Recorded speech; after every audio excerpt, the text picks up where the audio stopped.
Captain.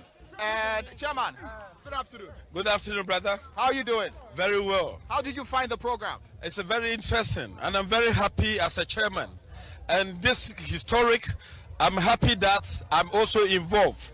You know, the country cannot develop without education.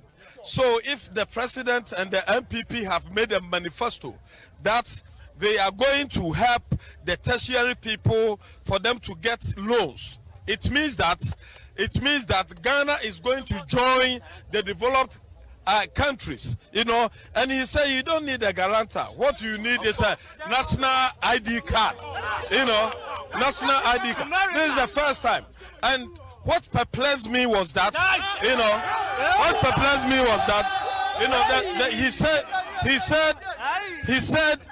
he said after you are national service, you have 1 year long period before you start paying the loans. You know, it means that Ghana, we are moving as a country to developed country.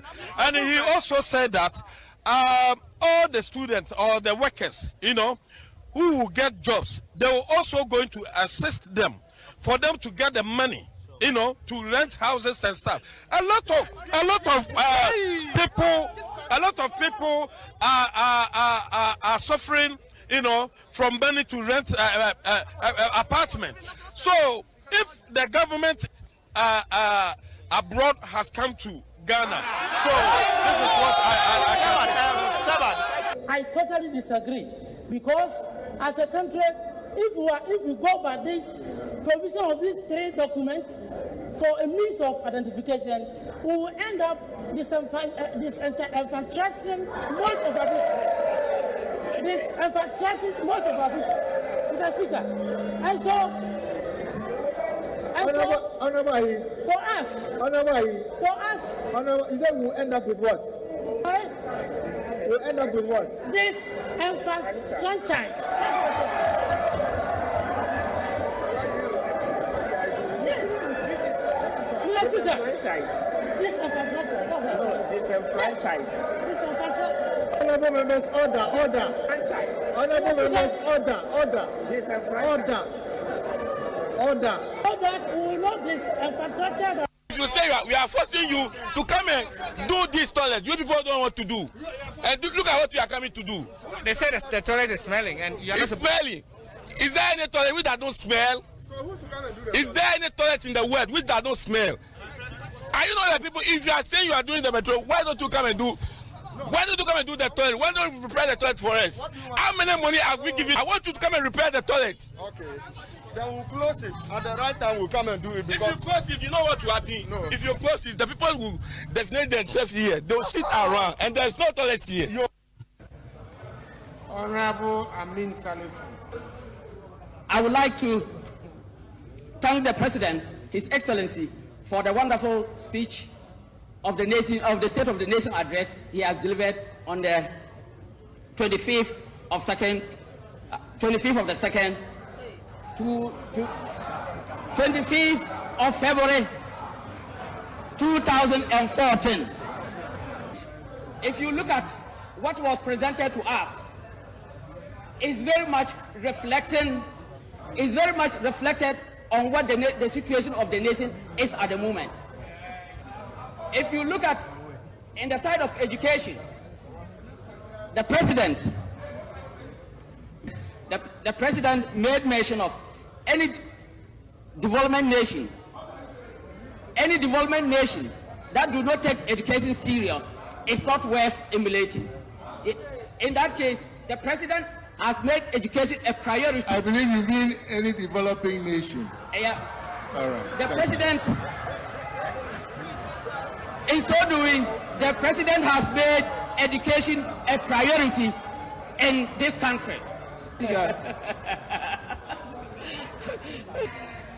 For that matter, we have seen tremendous improvement in the last 4 years, if not 5 years, in this country. Taking my own constituency, for instance, before the inception of the NDC government, previously, we were having almost every community was virtually under school of trees. Almost every community was virtually under school of trees. Ghana, they Bia, new one, milk and honey, rather. A bear intercontinental and also within the continent. Within the continent and intercontinental. Hello, good morning, Mr. Seku Nkrumah. Good morning, Mr. Seku Nkrumah. Good morning to you. How are you? Yeah, I'm fine. Are you on air? I'm listening to you. We had a communique, use some communique concerning you are against subject your father in line with the Dr. Kofi Abu-Fabusia. Your take on that? I don't understand what you are saying. Hello? I don't understand what you are saying, so please try and explain it properly. What I mean is, I understand yesterday we make some pronouncement at SYZ-FM concerning that Dr. Kofi Abu-Fabusia wasn't a visionary person. Hello? Yes, I'm listening. We want you to tell us more about Dr. Kofi Abu-Fabusia. The vision. I'm not sure I understand what your question is, but if you are asking about what I said on Radio XYZ and concerning Dr. Kofi Abu-Fabusia, was simply a comment on the comment you made. The comment you made concerning Dr. Kofi Abu-Fabusia, that he was a visionary, and so on. And I'm saying that I don't see how Dr. Buzia or Professor Buzia can be visionary when he stood against the vision of our first president, Dr. Kwame Nkrumah. Dr. Buzia took over the leadership of the UP after J.B. Dankwa. Okay. But again, if someone may ask, he had a vision of African unity, bringing Africans together so that our resources, we can all work to Western or foreign interests that people like Dr. Buzia, which is totally unacceptable. We thank you. Hello, Honorable. I'm fine, thank you. Yes, sir. Can we go to our local or? Who's local? Is it my language or your language? My own language. Because of... I cannot push you, unfortunately. Okay, then let us push it small. Yeah, you are welcome, sir. Thank you. Yeah, we invited you on our program. Kindly, we want to ask you, current trend, which is always going on, that is agrochemical. Yeah, the farmers are complaining bitterly. Day and day, the price is going up. So we want to find out from you as a deputy secretary minister, which I don't know which permission or which criteria that you have been putting in place so that all these things can be minimized, so that the farmers will be very happy to do the farming. Yeah, let's come to the fertilizers. Some of the farmers said if even the price is up, then if they get some in the stores to buy, I think they will not even worry. But for the fertilizer, it's not in the system, and they find it difficult to get the fertilizer to do in their farm. I have to pay my workers. You are not going. You are not going. Are you in the Gomwadi assembly? Yes. Are you in the Utu Senya East? I'm asking for simple question. Answer me. Are you in the Utu Senya? No, I'm at Tonga East. So why is the basis of your argument? Your arguments are so flat. No, boss. I'm from who waste my time with you. Go back. I can't answer.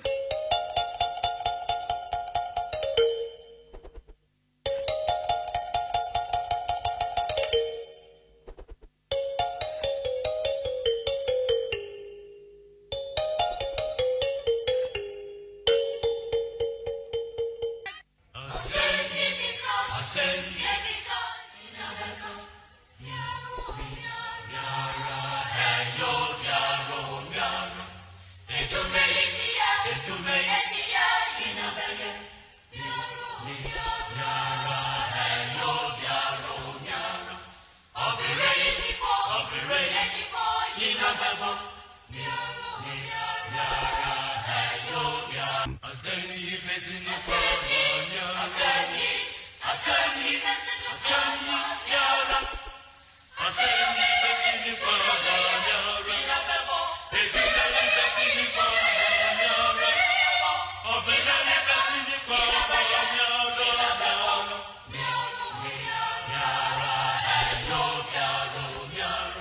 Baba, Yankopon Islam, Papa, Yankopon Islam, and Kaimpo Nippon, and a dream so dear Juma we Bahan Pakon, Jitum, Yankopon Islam, and Pana. Oba no to work and Mamma and Papa.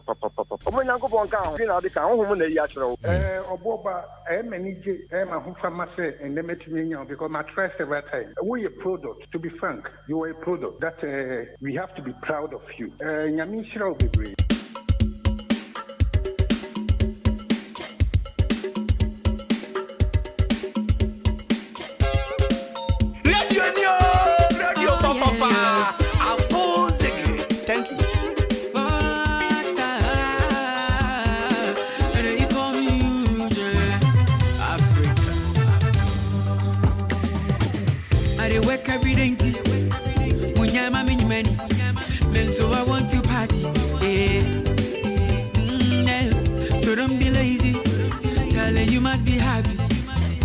Enjoy the party, it's only for me to be. What's that season? I did inside. I fear the wind be ever. Into the empty, go be a match impression. Radio Papa.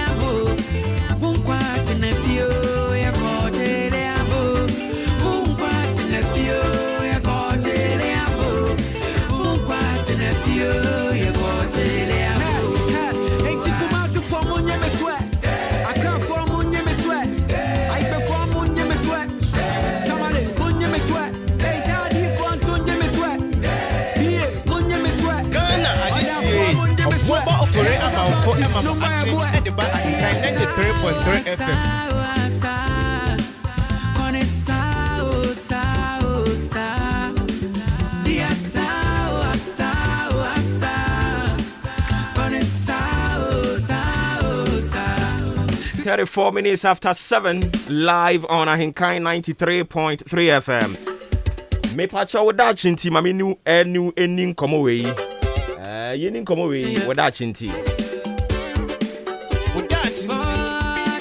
Wada chinti na no pen koma me pese me nu di na fe yedi de bon krata mo boso ne de to aso ema wo ene se. Edia ben ene wo principle. There be one kasakra principle na ye kan unimu de. Uobi. Okay. Mama into me bona me chiche winchira. Say ye ka say principle la. Onipa bi o ye very serious in life. I was say we nya principle. Obi ne principle ne say kopim say ono obesi dan no. Enya de obeware. Obi ne principle no no. Obi nso ne principle say kopim say ono ankasa betoka. Enya de obeji obi ka atwi. Obi ne principle no no. Obi nso ne principle ne say already a school dia uncle be business no be ye. Obi nso ne principle say ono de business onye obeko school. Obi nso a principle ne say at the certain age no and obe worry. E ono nso ne principle. Obi nso ne principle ne say ono onidi abonten. Hey, you obi ha no odidi abonten o. Wona wo se waduane ye de chen hwan e wa abonten onni da. Obi ne principle ne say ono nso on sha atade basabasa. Anyanya bia me bisa o. Oh, principle. Obi ne principle ne say on pepre ne ho mfa ne ho nkohihye nipa. Obi ne principle ne say on penamfo bebre. Bibisa o principle ne say obi mpo de.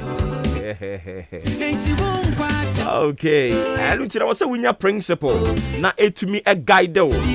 I'll pray you question na bibisa on say what is your single most important principle in your life?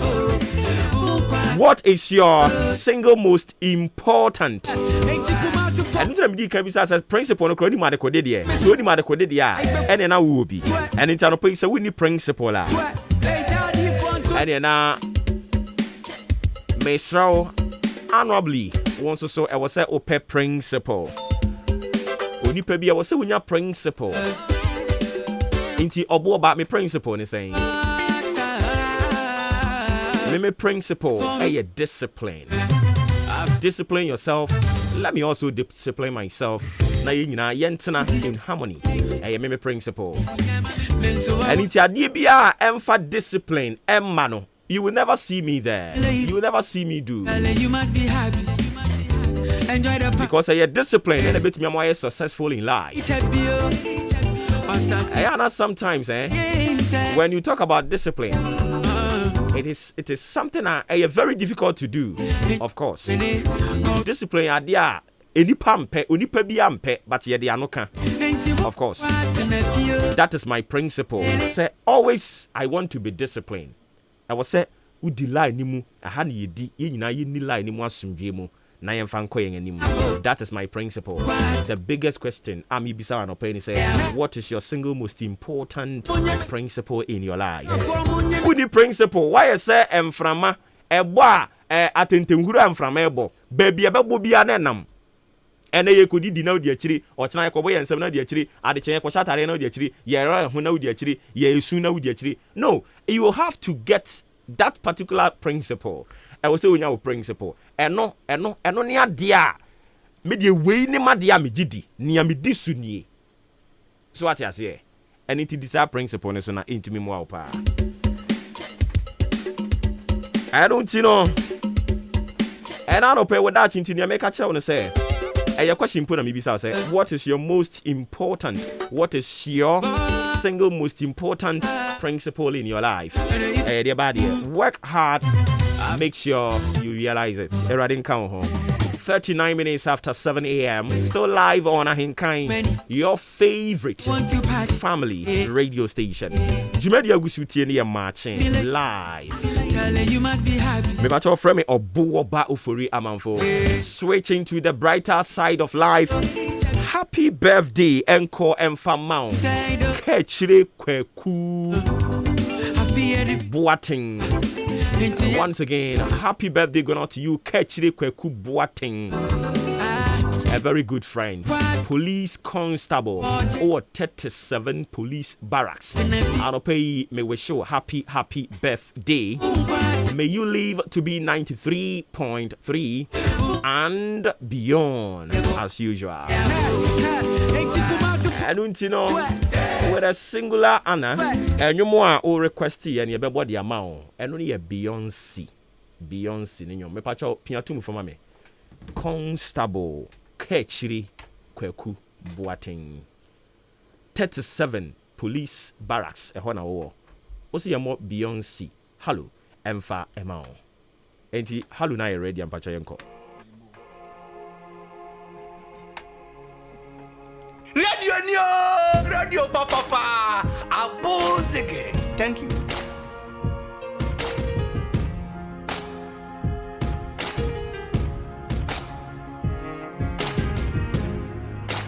Remember those walls I built? Well, baby, they're tumbling down, and they didn't even put up a fight. They didn't even make the sound. I found a way to let you in, but I never really had a doubt. Standing in the light of your halo, I got my angel now. It's like I've been awakened. Every rule I had you breaking. It's the risk that I'm taking. I ain't never gonna shut you out. Everywhere I'm looking now, I'm Radio Papa Abozeke. Thank you. Ghana Adisiye, Okwoma Opore Amamfo Amamo Atim Ediba Ahinkai 93.3 FM. Baby, I can feel your halo. Pray it won't fade on your halo. Okay, so once again, happy birthday, Kechire Kweku Boating, Constable, police constable, of course. Over 37 police barracks. It's your birthday. believed to be 93.3 and beyond in a ground star. Hello by Beyonce. Okay, so 42 minutes after 7. Yen konyen for the bon kratam bosono emfa emamo. Ewo if you have no say the news editor Efia Ampofua. What joining us answer so and ne deputy sign a double as head of production. I kind of kweku nin kusibu edo. O matina si ofia. And before my church amo. Mumpum boko de. Go. As a kweku eni ajepa o. I didn't hear. I am a den of it. Oh, yeah, I said, Uncle Rade. Yes, oh, rockstar look alike. Come, you look alike, my ba. Hey, wow. And they come you again. Some microphone will call Honomo. Some microphone. We now saw a chiripa. I'm the problem. You're right, I come on there, Cocoa, can I meet them? Kwame, Eugene, I know your cocoa. Dear Sao.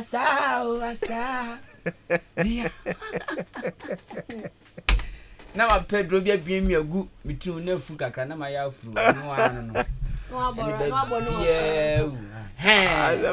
I put a say small job. No one was myself to Nancy. I look at between Nancy. I don't know morning of sumo. I was some dear. Yo, no, come back. Hey, debut. Oh, there be a morning of sumo. Morning, where sure? Yeah, or morning of sumo. Yes, I tattoos. I'm on tattoo. Kidi mutatu no artificial ni bio. Kidi yeah.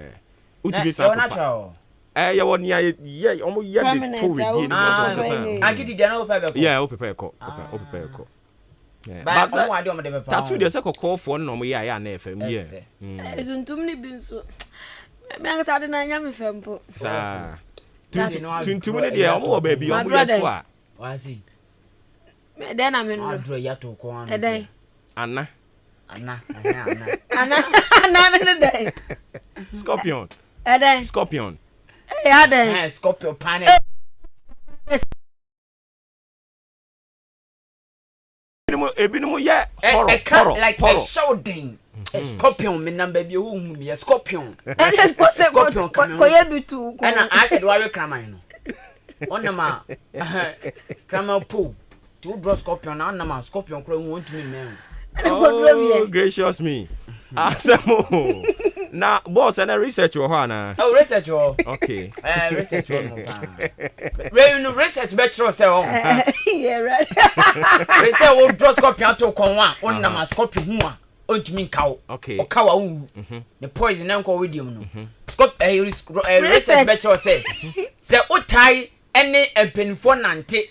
Otai ene enkrofo nyankopon ehye mo nante otai ene enkrofo ye ne mfempade ebo nante a omo sent eje ho ti ba bia be ko bia omo jew awa tu ojo so ye on se wo da research be cho san ena be san so abo mo nya experience entu hu musuban ye pa enti omo anada omo enti se oyo se onyo utumi kutane ye moa no mane pewasem research be cho san kakosi mi say school na ashase a o ka de o ya de kra o chama de but em wa say na de this o ka e ma na say de na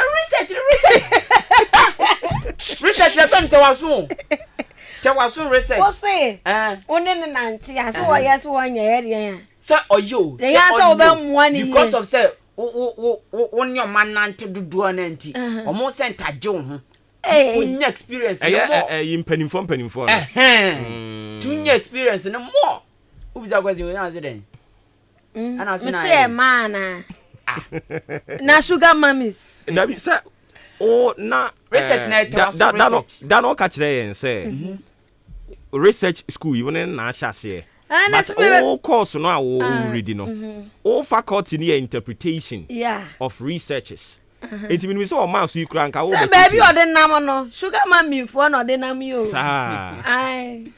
So only sugar mommy na tia. But research no one kasa say bema. Na so oba ne bema. Eh sugar mommy. Sugar mommy no. Wanya bia na. Gogo wanya bia na. Wanya binti no gogo dem you see ye pound gogo. Oh you so gogo. Yeah research papa. Eh sugar mommy asem no ka no ye bema na say. Za. Ubusam sesa. But sugar mommy ye. Efia ye on. Yeah. Sugar mommy ye. Rantie no muso manage ho. Sa. Muso onya adwuma bia. Share what ka kire. Why ma wa. We ye adwuma papa. Na we research be ka kire say dey. Share research be ka kire say. I say enra ye kodum jana na ejana free no. Adi ensem. Research be kire say. Aboasrewa. Onwen ubu aya hwe ho nwen ubu. Na o bon say kwakwa fa ade no ya dwuma kama udi ana fono bo say ade unsam etimi je wonsam sama adua no ntumi yi unsam firim no de man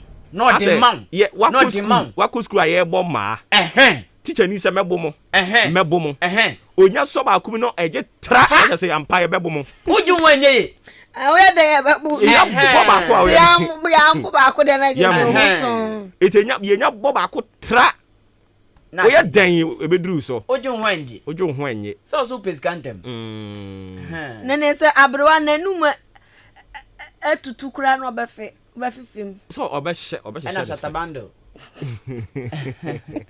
obefifim sa na obwa bai mame momi enka assembly na Brim Central Municipal Assembly enye Brim kwa AMA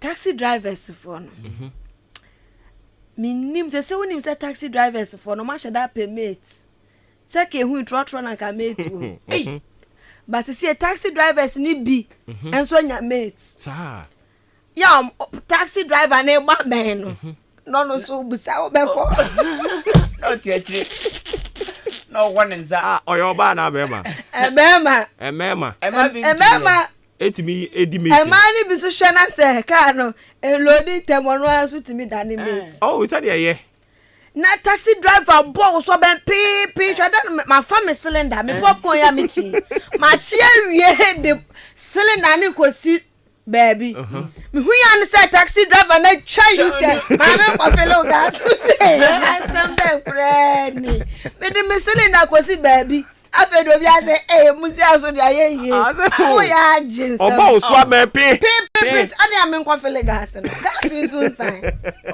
entina said your church no o pen ntem bisa so obeko a odani mechi and on research virtual say research virtual say ofro metu junction so wa bedu fie na enkoda wa around ufie wa around a pay kwan bi so de ne fa na wa tomu na gunom na yira se de be ya obeba ntem wa yira ye o timi ahwe no na ne pom wa yira ye kra o nti se wo fra oba no ma ko baby asem oba sam na wo kan me ko baby asem wo fra oba o tutu ona so oba no so oba wo e don say na ma me gina ho o papa gina ho unuanom gina ufiora gina ho e wo se wo pe asem bi kan no mu nyina ayira na odi oba no be hye dem titimi no nkwada no nkwada no mo ha adwen di 10 million ko top water be me pure water 10 million so penintem adia we so mi teacher bi be se mani abre hu 1 minute kure ndu how many minutes me nka mi bia wo na kan asem research na mi chechem na me ye mfanto ho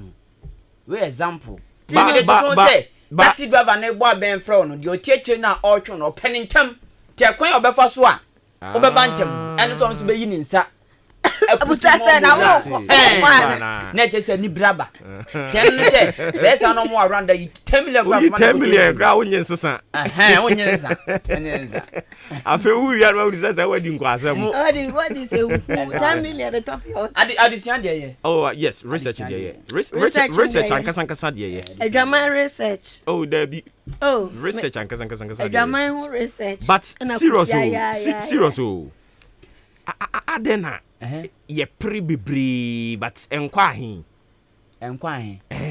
say life span no enwa but I say ye pre too much ye bedu asase so no so ba say yakɔhyɛ bɔtum ma yɛatetere ne yɛ pre gidigidi yes ana battery it's ana make yin se pre ya pre no nipa no pre no opportunity onim say ne nkwafsa ti ikubi se wo pre nwa pa bibi what I say ebi so pre ne kwan bone so e pre ne o mu types ti obo de he na wo but ya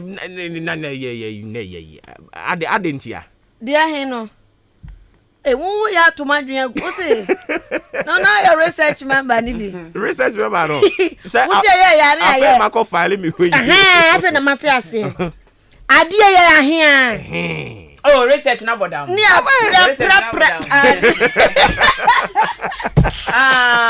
anti afa na to research what to abrabo ho a sa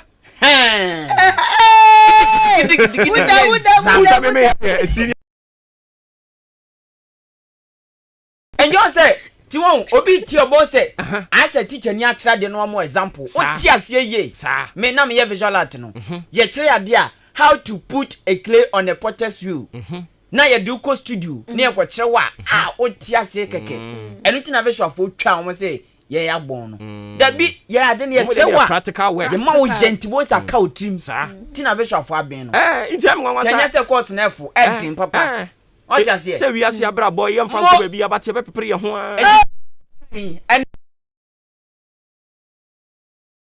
ti ase ye pete na stram don't say can you over we na ade beta ade bechi o de o sa ade be sanso because obeti wani so nwa kra ti ade ration na free he mo announce all ration so to me mo brand go ni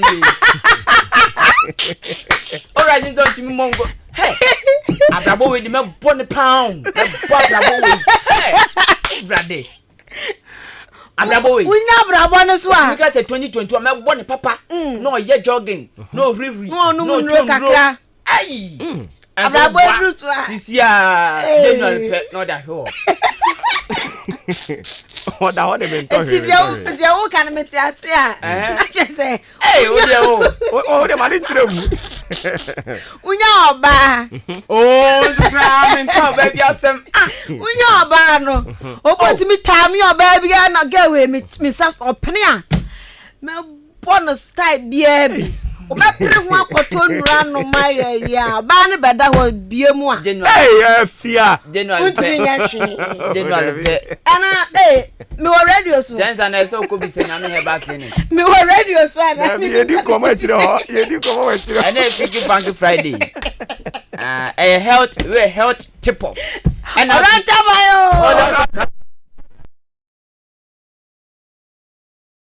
Tafuto en kwanta futo en futo ne wura hrim ane wura wasun ukro mu futo ti sen na si futo de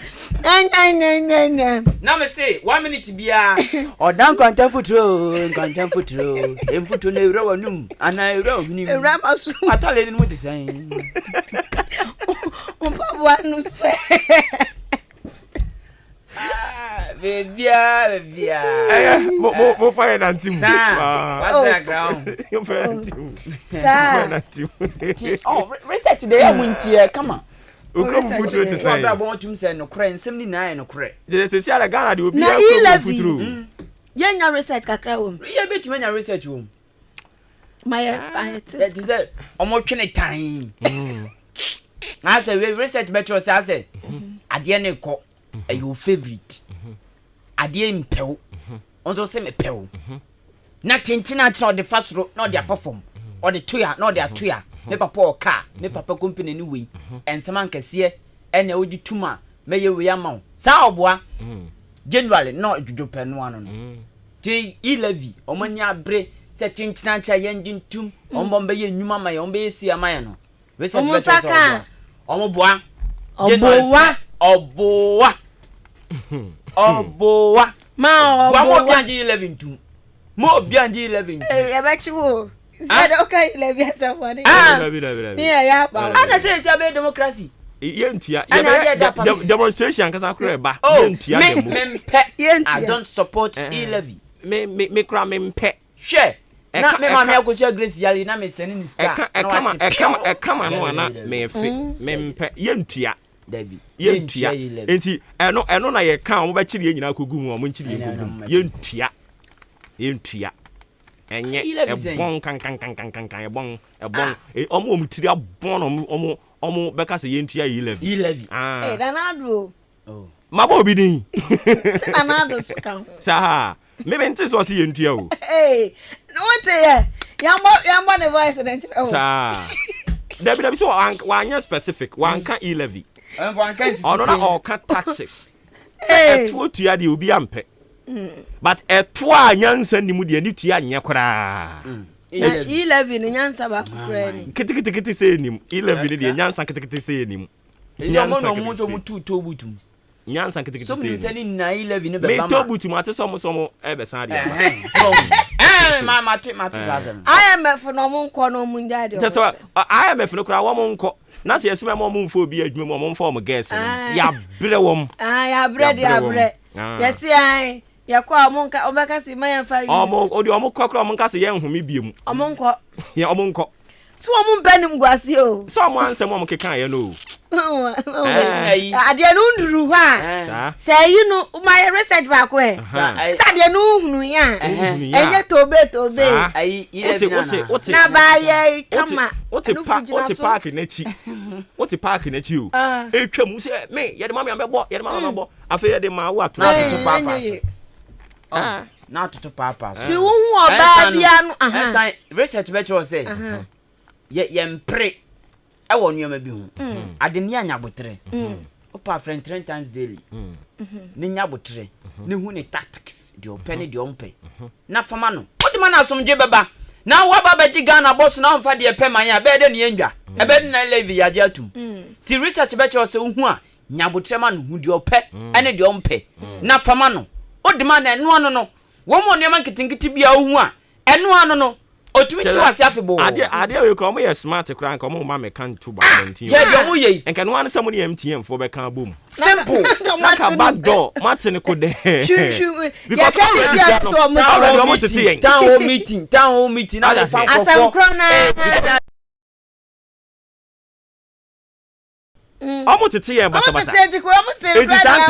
santiti mu no what say MTN fo abakiri mu akire woda die ntia ye tete wo dabi etinka mu kama no tu mu fa akire ho nwa ani MTN fo koye 1 etete ya mu kom ba bi so mama nyansa ntia asabo na ajo mo so mu njade mo ye but you see akra the bundle ton mu njade mo ye na time kai ye ne ahu ne de ye ntua ye ntua ezi mo tete mu ne ma so hwehwe enti we bi so obewu ntem o hwe mu nguni enkosie no ye ntua wo ye ntua kwa kumu mfa ye nkwa anapo no nwotwe ba po minute ba ko 81 adeshimama yama muni na chimo makwa ba biem eba hinkan 93.3 FM so de obonkrata odo abadwa so ana ye de na poso bi eba besom obuo anya ni die kwan so daily analyst de rubokrata ena mede hyase na yase akunkum bia koso ewo miocho unim branu we ewo yi pram mpochamo miocho ye nhwemu wo mo chichi bi kra ne ade na yase court edar said to utag ne national legal commission for anim say wo mo srada sansem wo mo kan ko de no munyi mfiri court wo mo famra fie labor commission mum labor commission sorry Labor Commission no meka ofi na bibia enye din e wonsem eda no say Dr. Evans Dia oyebema asema opeka nina ne say hwe kwan ya faso nyeska no enyoma kitua bi kwan ya faso enyeska no eye se obe require skills any nyansa ena ade benyeska owiase enye gidigidi ni akwaduduma so ka na atoso na ba beje taxi bia si da bia enye ne sa nemum o say use statics na o skills ne nemonyoma na unye skapa o say enye sikaduro ena enye chanting ena enye nimse enye duro modembo ti papa we ogusika wo hu sika yade ena ode aba betuja krate mo na no pay yesi timamfo be ye 2000 amu benya apomdinsi achiba free health insurance free ewo lezokuku ewon sem daily analyst de obokrate edi aba me bro no so lejo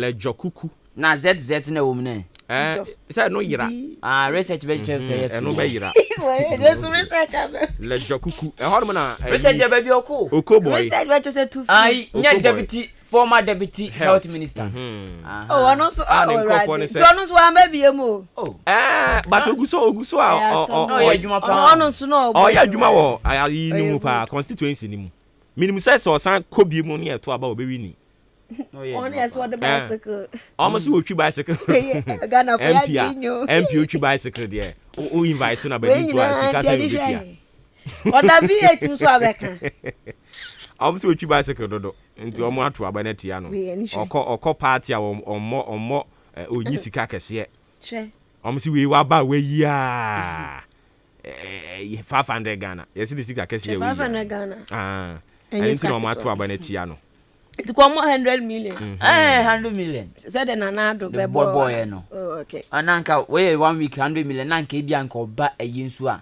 nanka bia 500 million ana mo sisan pini nyane za no ma 20 ano okoboy no okoboy ne nanado ne se a onu so betimi 100 million so nanado wonani ka so mo consider na kaka nanado so ani abere wa ha o nya sam ketwa eri yankwai Daily Graphic da bokrata no ene ye dey to aso truth and accuracy every day nanado dankwa ekufuado ado show boy ado E11 nimfoni da ha say na krata ya sam a wo Kenya ne say o andro mo ko ECOWAS meeting no na meeting ase no say no sani ankofo kokon na ku kwaso ewo abibire atoye mantem ha sei no ehu mechira West Africa ha sei no sani ankofo eyeku no ehu papa pantia wosempanifo ewo ko wasimo no wano mo hwanu mo de enuoma bigu fom enuoma bigu nsane enuoma bigu enkrata so no mo de hwe editu saade we yase eti adoshobo de ne ra hopa ne ra hoye ne ra homo wakasa achire ekwan hodro metimi de fa sa ku no afaso esoro hanom a ma menkwa ketenkete miensa no so utag so ene yese court achire se utag NLC for National Labour Commission for wom kwankwa transin enkoto ato adwene wom kwankwa transin enkoto ato adwene nya court asem bia ewonsem eda hanom na Asen North mrashe bedwani so si yeso ye ayo Canada ni no asanso abepre MP dibra wa hanti no sese no so bo ya de bo no court charge ya de abono no enya sabketwa ka say forgery ho nsam te bebre kratai ede aba ene anapay na kratai mu ano Narcotics Control Commission for enso asam bi da ha ya say 80 acres asase yantam yedua wi ya shi ya owo mpefo wi ya omunumi omo adua wi no 80 acres wonu makwa dwiridi nyina guoma say no say die enti na mo bedua wi Ghana wi kura ya nse den dua ne bebrebe na nkofo num wi ya jonki ni ya bedua 80 acres na hwa mo na benom nye jonki fo ya ne nka sambesi ti wo makwa kwasese no ya krate ede wonsem so aba Daily Graphic Ghanaian Times the Wokrata na nando asemo kan yi ezada ha o se eblima toye ayehu papa na apiati bogoso bogoso western region arawo semesi won ma enam small man atihu committee say apiati trust fund o man fon fund to one kakra na ne mfa mo apiatifo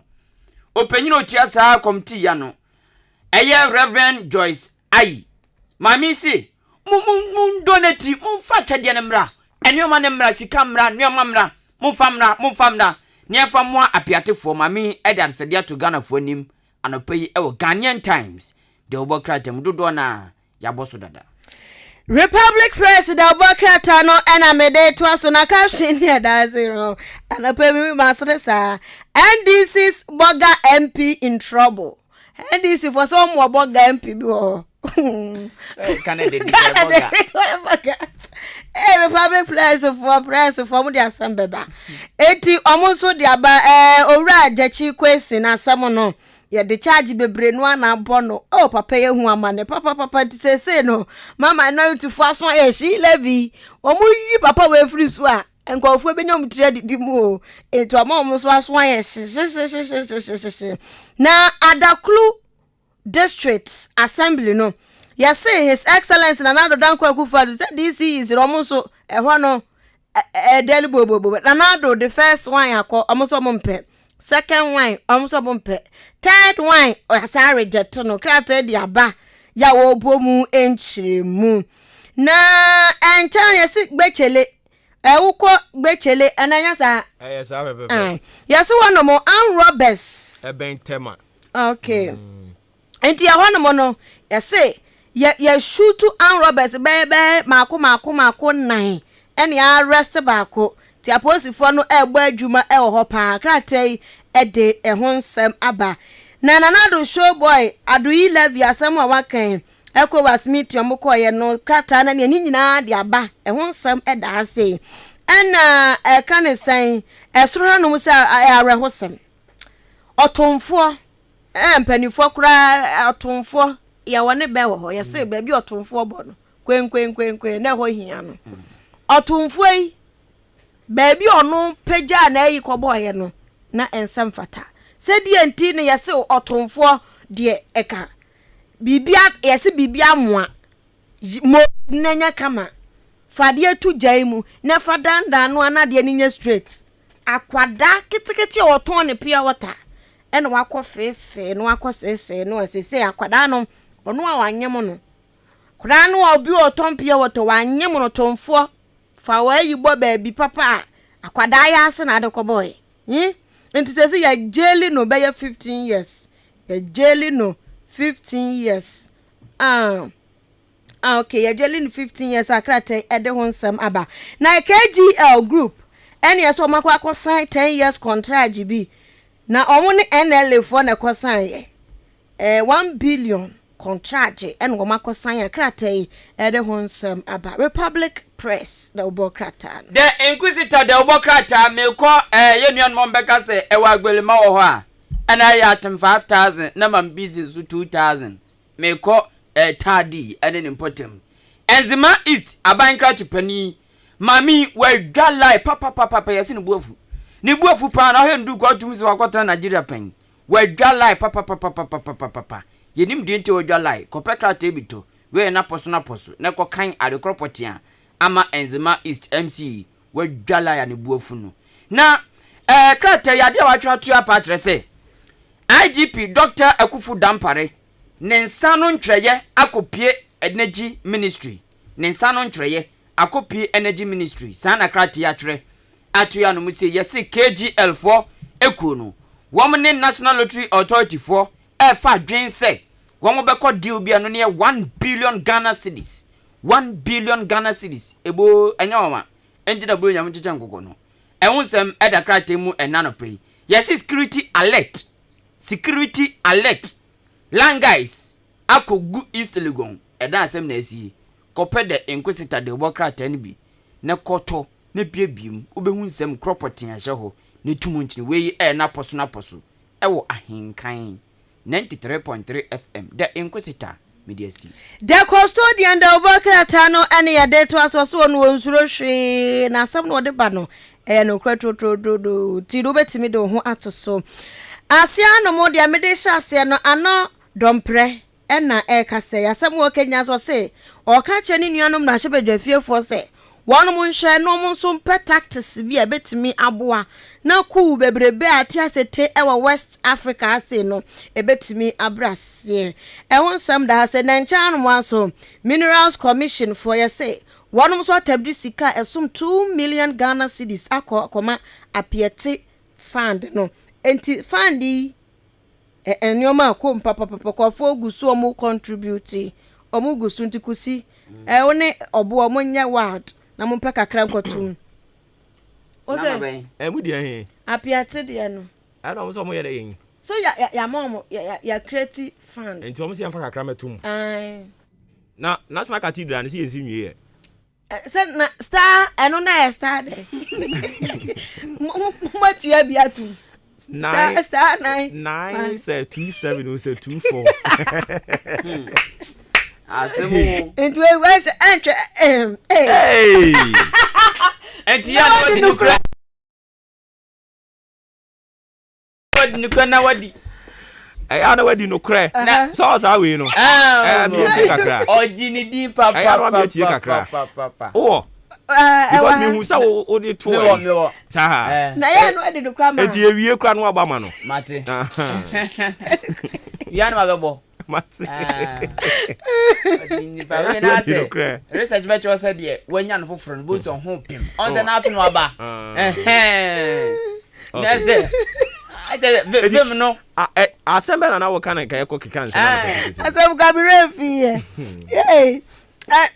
anya agenda wa asem da la mi ke ubisa say code ne de sen code read akofa say they donate for National Cathedral no 9 day say it's a star 9 say 24 obo tu refi so do wait you be 10 million tu na ni odi na de ni kura refi ni odi na de ni mu refi as say he levy no ope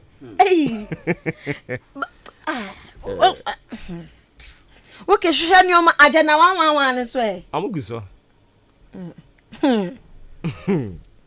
eti papa ya no so ne boga ya o so be ya MP ono so ne hu sama ba ya sisese no fresh troubles bi abobo ba no wan sha minority NDC for ebehwe ba ko afiso na ne kakofo ebesu de o mesu papa ahem o Ghana encha no magiare fonso na giare fo kromlete no motro ba ni madwene ho amenti ase tino 11 engine tumo enso giare fo asheda twro 11 ho press hwan paper aba Edi Ghana enti 11 ni ba kwan ho drum be fa so no ma aye adwuma giare fo atwra ba 11 so amai mo ha pa nti si ana me busa Ghana se yete kabi mami kabi mu ana se yete enkabi emu autocratic ana se democratic because adia no yen ka se ye be pene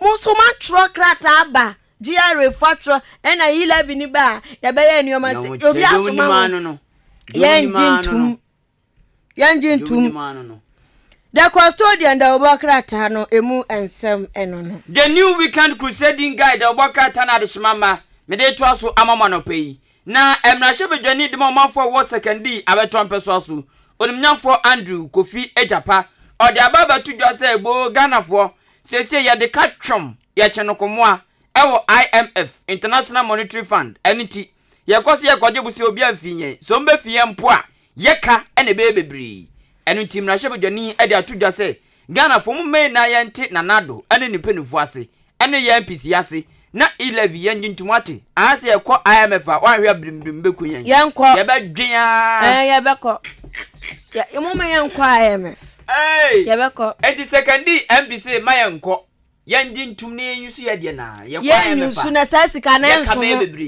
enso life sika no kra na enso buti mo ha we are so ade na junza mo a na to ne policy se hu hia ndi o me hia So mo say Ghana action tom say adwuma beba. Adwuma be sika be sa sika na be adam.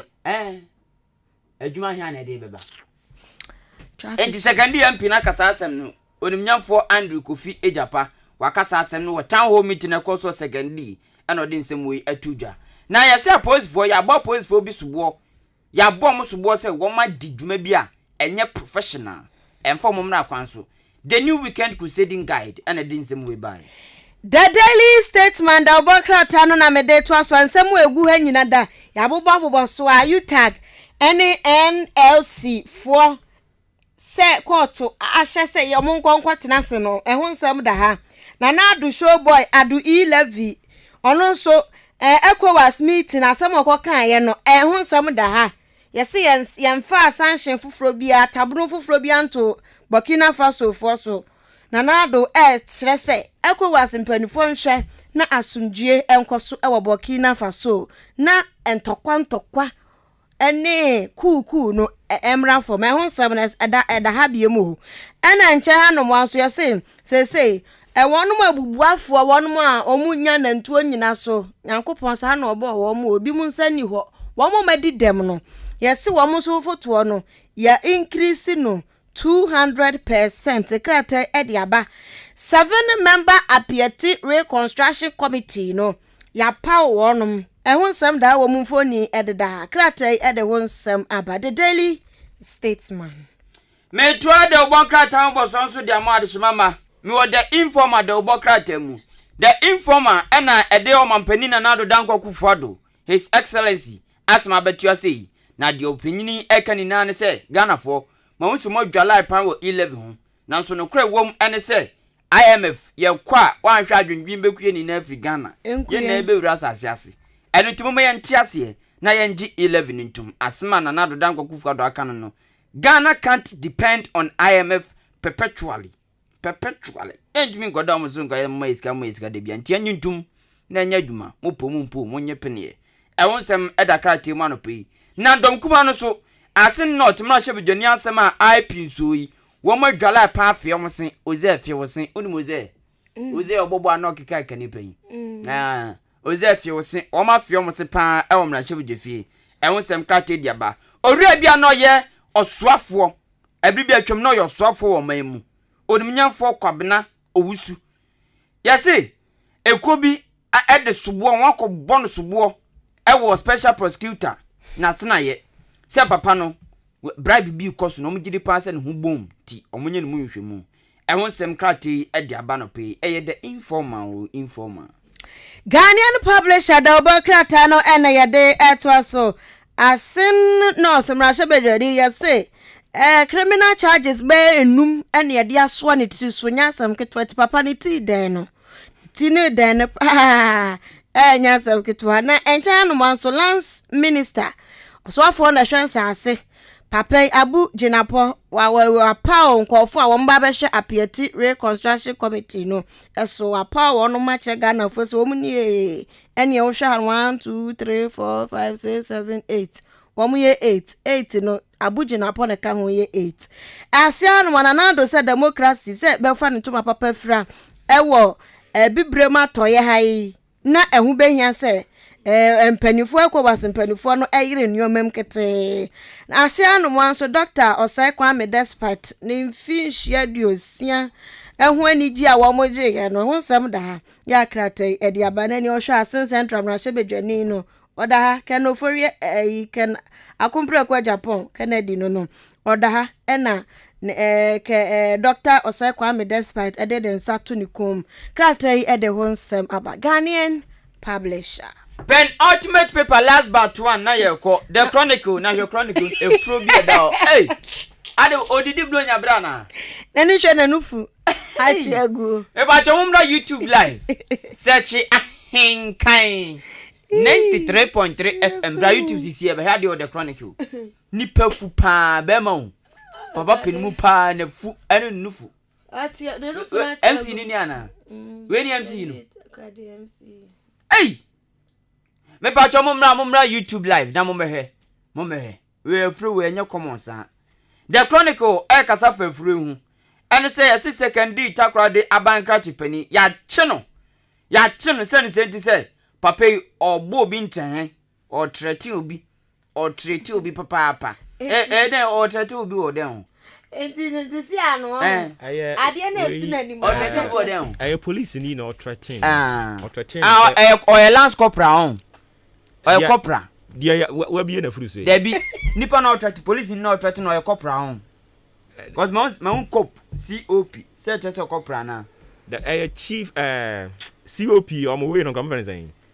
commissioner of police commissioner of police and na or duty na openi yes we do ho no mo no na or drive basa e di free e chiri eba enti o ya do ho no mo na police nka chance openi ya de na we drive basa sa killer buafu OMC inti OMC hwe and then the boys ye di na chi asha se ehuru police ni no osudi agura mem ya bo asem a papa ya we bi na free so kan enti papa no ankasa no timu say e was a police for mo mani ko ne ho andra mo sha that road e ho letter by na papa ne picture ko da ko da an ko nya wo yemfa say omo ro ne ho de ne koto cells no na dro no mo de esi da ni cells no o ko ho no mo a ro ho ba ya Captain Smart on ro no ho oh no share no singlet and trouser dro no mo de esi ba we dey aka ni kambe and under so no nika ebi a captain obetimi aka to say on hwehwe anya by force se chinchira en ro na dro na esi ni ogwo ya legia na onye obi a the fact that say allergy no shouldn't give them the opportunity to strip you naked and I say take your right from you. Sure.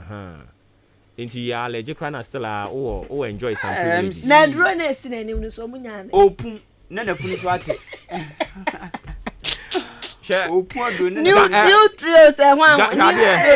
Ghana hana e won wasem ma ya obeka say o me dey Ghana e me dey emra bia nya djuma say wasem ba MC hede aye no wasem ba Ghana ye kakraka pa but unkom Ghana be yo ba Ghana emra ya djuma emra dey nshada nya djuma aye djuma emra no eso mu na hu say emra wo Ghana ha but enso mu a o kasa be fu so Ghana nyina ya wo dia but emra no so mu na mia wo a omo saha no ma saha no ma to abo mo bo no emra no so mu a wa hwe ya ufufu 3 days no kon na se baby a friend sell an kasa ho no enye papa kai hwe obi won mo koda ho obeheda ayese meren ho ye te se captain oboa mi so within umuno okra raho anya bia papa cells in a good place ukọ ba u face challenges baby life cells in a good place eti obetimi pretend say everything is fine na do ko dia ba feel bad sanya kwambone dia anya kwambone kra ukọ ha okra mpe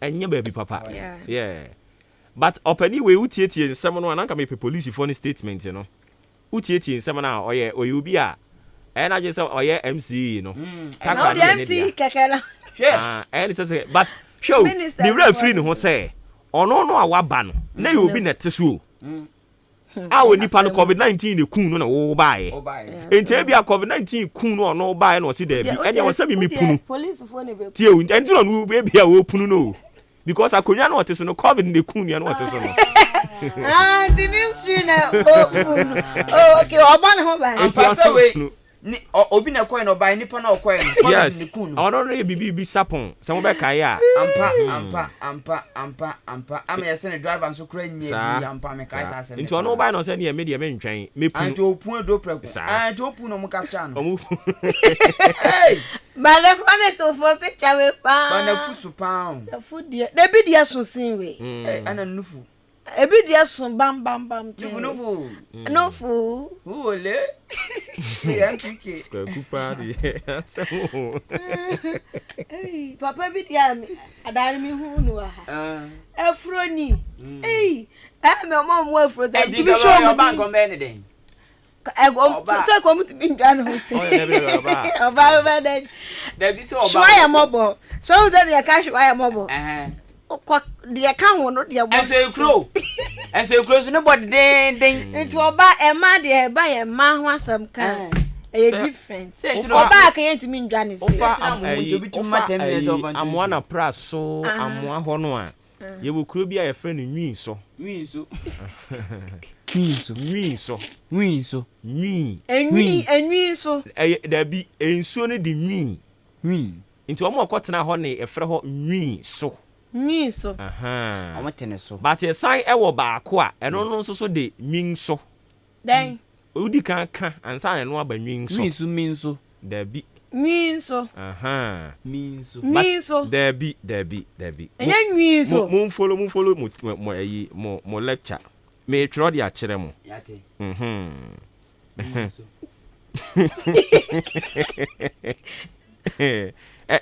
Me almost better than saying. Hey, na tree no kwa chira ma me kra. Enti enie. We na di kan. Yeah, we to me. First one. Tewe. Kevin so.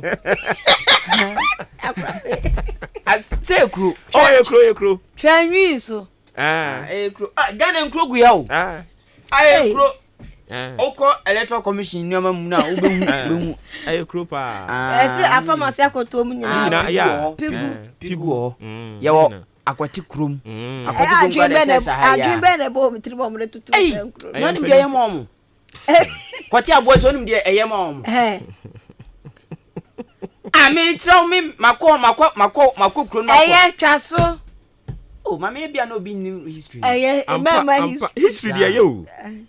O don bad issue akra. Sure am obo dan. Yam fa no a. Anu se nipa no. Ge mom to na nipa na toilet de no akwa wie. On the toilet do ye de den. Ti o ko wie ye. Kofu odidi. Sasa. Oh, sasa. Nine. So ye di breakfast. Me ba cho the chronicle do bokrata no. O ma pani na na se na wura wo say tam. Ewo ebibe ma toye. Efa asrafo take over metu egu no. Yesi na na do ne wura ho papa. Kasapreku Company Limited yesi wo mo say sika bi ayira na yesi wo mo. Wo mo ni mu bi nti yesi wo mo. The chronicle nensem no. Okay. Fancy. The finder no mu nsem wan ya bobo so a. Ane ye de asi. Ye de asi a. Okay, nti ma enchia ho hu. Okay, greetings yanko. Oh yeah. Oh there be nka me. Oh the Color Studio and Digital Embroidery. Abrantie ba akubi wo. Oh ye good papa. Oh there be ne boss there so na say e ho mo yem yenu o. O say awo mo yem yenu. O so mo yem yenu. Colors na nkasa. E na general manager ba Bearma no. There ne ba kete no. Ne ba be ma no. She o ba juma o. Ba juma pa ba ko no atete. I tell you. Me o mu pa me ko to mo ho. Ana dia be ka. O ba ko wo ho. Oh okay. Mr. Ofosu free ho a. Ba ko wo ho. Ono so o twa picture pa e de te kama pa. Your friend no Mafu. Owo Color Studio and Digital Embroidery. And na e ne birthday. Oh okay. Enti Mafu. Me ma happy birthday. And na me hwe se metimi abetwitwa bia. Oh, hu line no. Ashe mi dia no nyam. Eti ma for happy birthday. Ena abna senso. Ye na ba ko a ye di agro ye nyina mantemo fo nyina salemu nyina ekodi agro. Anti enso am fie wo nyina ho ankwala eguo nyina. Randy mu nyina di agro pana. Enti Mami ya bode, auntie ya bode, be free tiene na. Ede na abode. Auntie ya bode. Ya na no abode. Ni di no. Ade no oso. Ya bode. No oso. Oh, ni mu odu. Auntie ya abode. Ya. Wa yire se peme. Auntie ya abode. Nyanyau. Radi nyagopo. Nyanyau gogong. We free mu. Oh, we free. Oh. We free. Ya bode. Auntie ya bode. Oh. We free me na no mo ye na watche.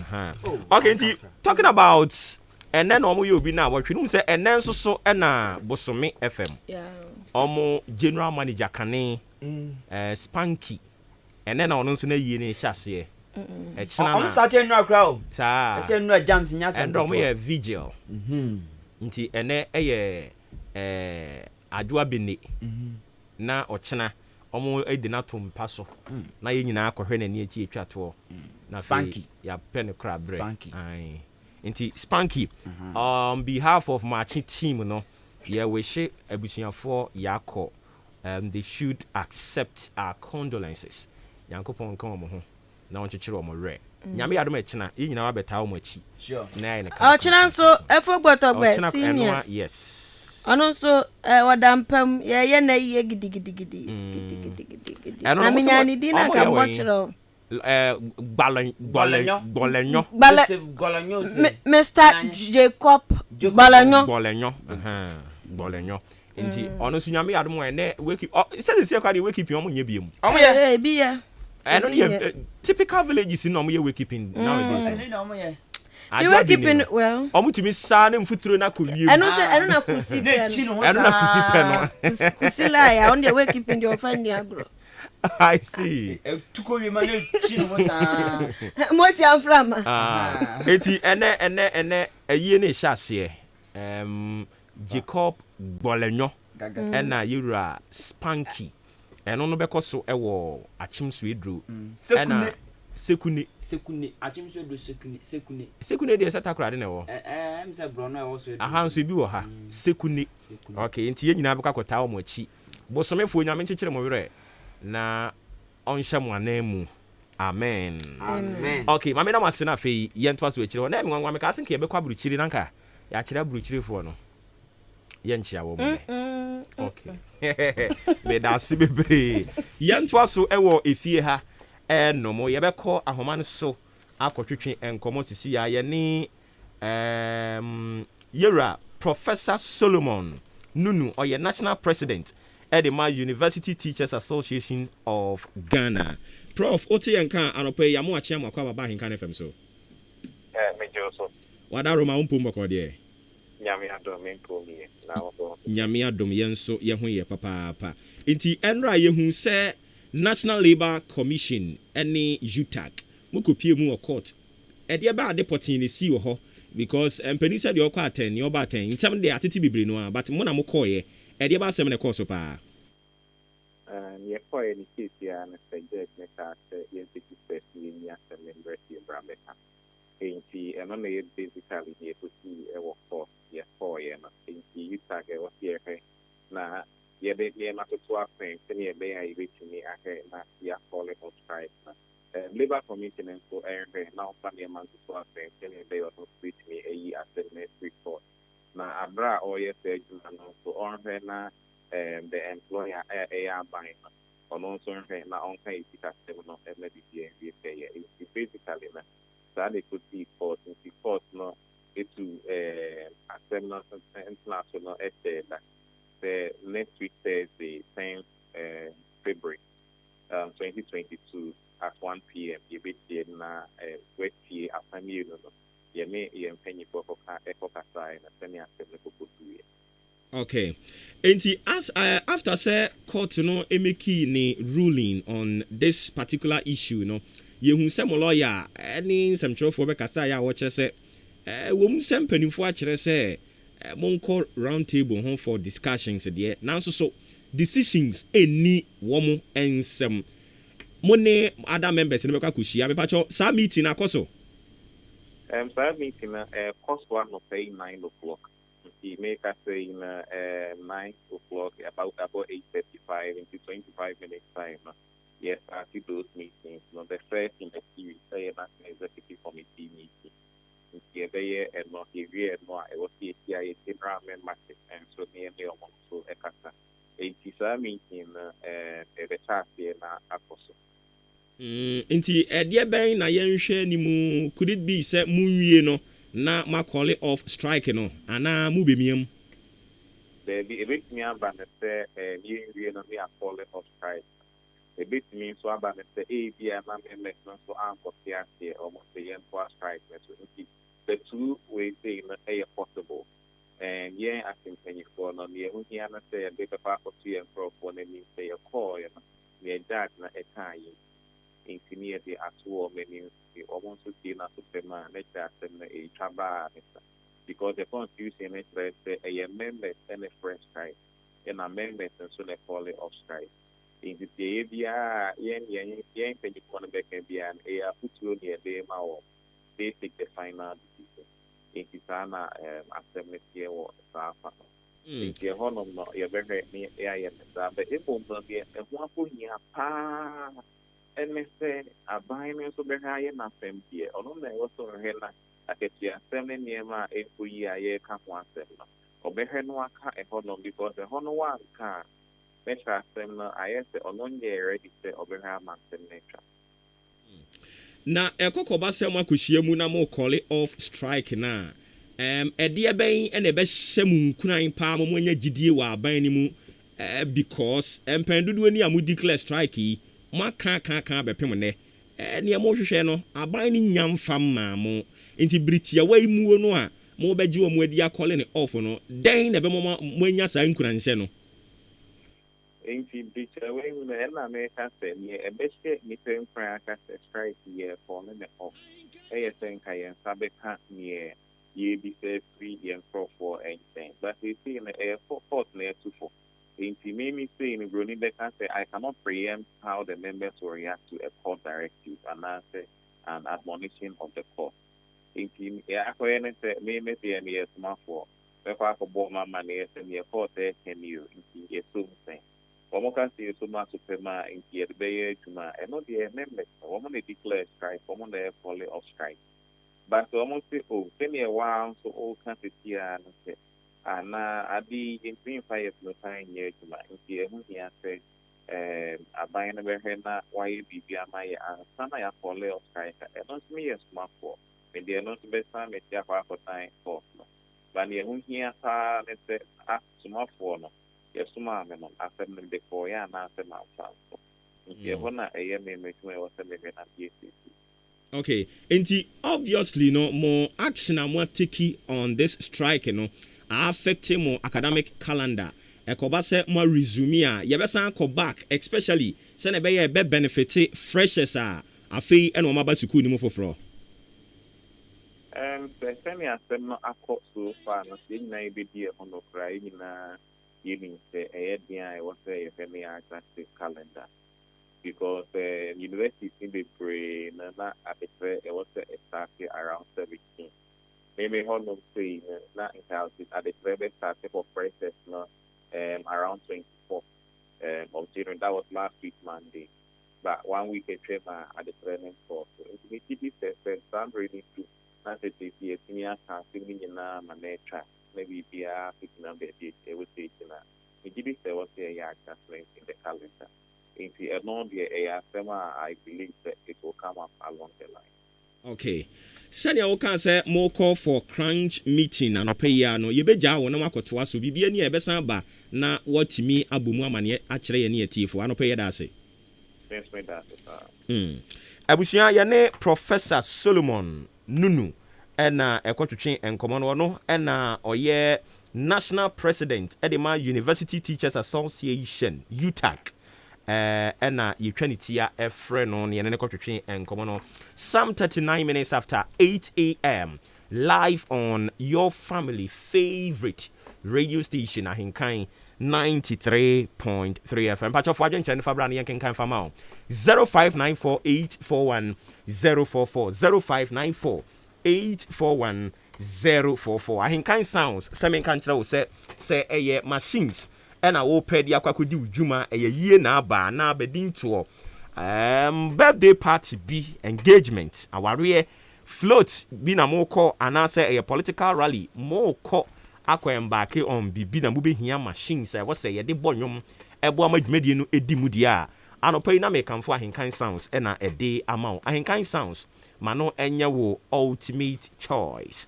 Ebeboa pa.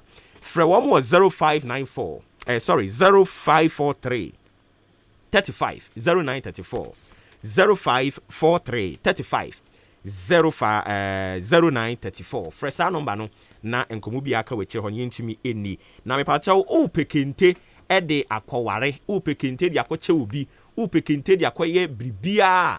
animonyam ɛwɔ ho a mepa kyɛw ma menkamfo bonwire kente mfa ma wo frɛ wɔ mo sisi a ɛyɛ original kente ɔmo mo kente no ɛnyɛ China deɛ ni bi ɛyɛ deɛ yɛahyɛ da nya botre anwene a wo nsa somu a wotumi sɛ ukura kente mu ɛboa no nso ɛfo sanse ɛyɛ yɛn yankasa ɛna yɛayɛ mekyerɛ Ghana ha yɛ ne yɛ no yɛankra mfiri baabi a ɛne nti sɛ w'ani gye ho na wo pɛ kente ni bi a quality kente dia ko dwumadie bia yɛyie abadintoɔ bibia ɛna wo pɛ kente a ebia no obi di ne birthday wo pɛ sɛ wo kyɛ nadeɛ ɛyɛ 0542 741651 0542 741651 fresa number ni sisi a na yendi kente no ho enkomo Blooms Bookshop and Trading Enterprise say exercise books test books and a wo pɛ ɛde ama wabɔfra no a wosua de no a wo mo ho na wo sɛ wo ba ye sign ɛwɔ books no nyinaa bi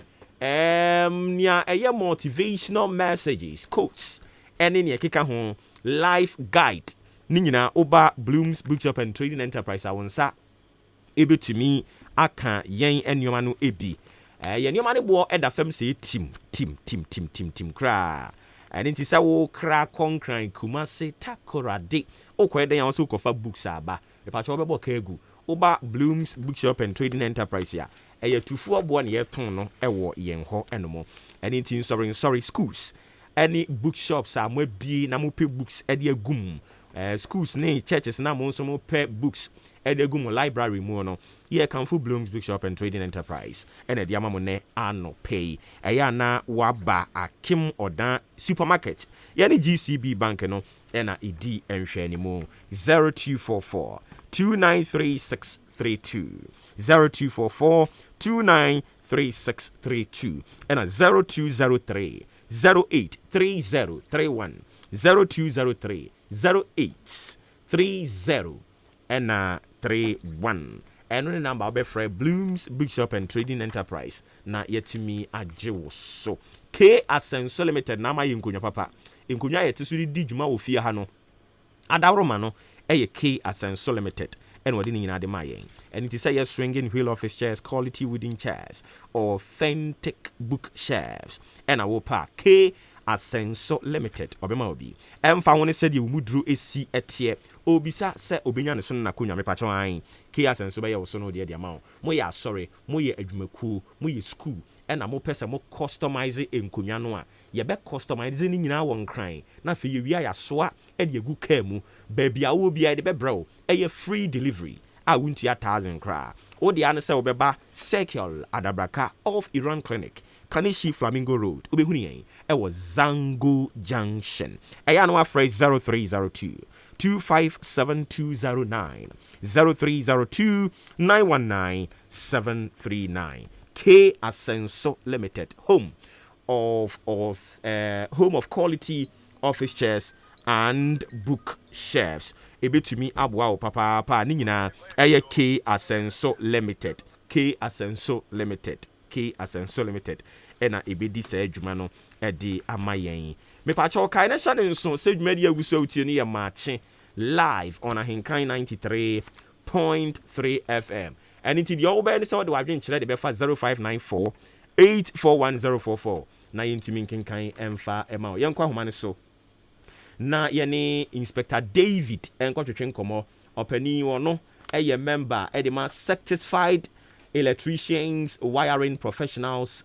Ghana enkotwetwe nkomo watu yemfo kwan yefa so aye wiring no yenko ji afutu ni bi mfanka ho Inspector David oti yenkan kan FM suni apomboko Pasa apomboko na monso nyame adom yenso ye ho ye papa nti se ye ka eye Certified Electricians Wiring Professionals Ghana omomo adwuma potin be no omo ye Ghana ha yo me da se wa mama krenya we se menche madwen e wo mo program ni so anopay ye ka Certified Electricians omo ye electricians o ma fanti timu Energy Commission a certify omo ba me just o ma throw exams o ma passing Energy Commission am o stamp and certificate omudrema obi biara obeye adwuma ma no paja utini ana yetiopa ohene which is according to the law law there government LI 2008, which is legislative instrument. Now, obi biara a energy commission exam pass no. Say oye we jumama wa number 1. O take safety measures. Now, o make sure say ejuma na oye no conforming with your code of wiring and ye mra govern yen. IFN LI 2008. Now, send it back on a juma mawa. Say upompo at least. Would that be that because we say we find the team, they are money certificate.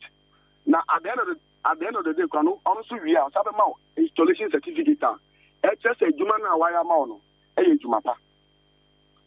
It will be some way and in ya me off. Oh, okay, I see. Edia be na wuhu ye na ma odi se futu ide ba. Adan muku no Ghana for enhire services and as the airport na mo hunti na mo kasa asemi. Yo, me omoni say bibia good biano it comes with a cost. Me kwe omoni say wo fa obi a onya certified. Na wo di wadwuma mana quotation obe ma wo no lower. See obi a onya certified. For example, obi a onya certified no onim say cable bi wo wa even though it's in the market and say o use edi adwuma ma. It's your contosa cable no dey adwuma ma. Ochina you will end up paying more electricity bill. And that's ochina bi fire beba. Inti because of that reason ama certified people no quotation is high. Inti amount for PM pese omo be engage certified people. Inti nama yaba out here advice say yes, there might be cost, but here it's important say to me employ the certified people so that we can at least reduce the fire outbreak and cost over your main. Okay, yate. I don't know obi nso kasa se sa de tie de a ade na ya mo nso so mo engogogogo mo niema mu kakra. Se ne be ye be ma mo adwuma no be ye Ghana fo akono na o ma hire mo services because se obi kwa ko ye wiring na charges ya mo de be ba no ehunahuna no a so won tonko so nye o ana. Okay, only bibi man no practical example where you can find out. So ufa certified personnel obeka just obey use cable metal and a tropical cable ye nim say a Ghanaian made a quality cable. Now, that quality cable, no, new boarding. But don't tell me, Anna. New boarding compared to, excuse me to say, so I got British cable. British cable, new boarding. What you say? Let's say 2-bedroom self-contained. Almost 75% might take about 15,000 to 20,000 to complete it for you. But Obi on your certificate, let's say 8,000.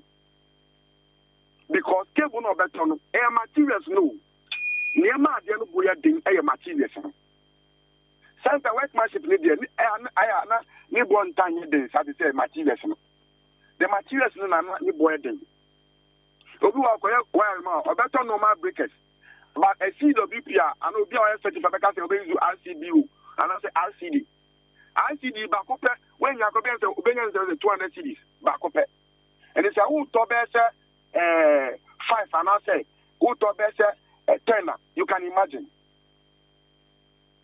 So at the end of the day materials in the 35 people no I say ni board in kakra. Okay. Ye pen papa ntia. Ba say ye pen papa na no nso nkire say ye twitwa na twam ne bo ana. Make you say pa but when you say who use quality cable at the end of the day no e save one kasa. Who use quality cable e save one kasa. Ma me fa we example now. Just like say ukakoto a brand new car.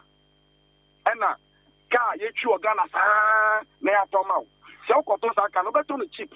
But car be boss aka no ho. Yakopon pedi ni. But because oh me got brand new car, ni boarding. Yes, I am pa. But umia we ni na wo this car to and now we yes ade na. Wo to brand new na. Mo kasa. Okay. When you use cheap cables, what will happen to you is that at the end of the day, no, we will get more electricity because the copper content in the cable no any much, so the cable will be generating a lot of heat. All right. I think, sir, your point is now well made evident. Into the BC, BB, any ever baby.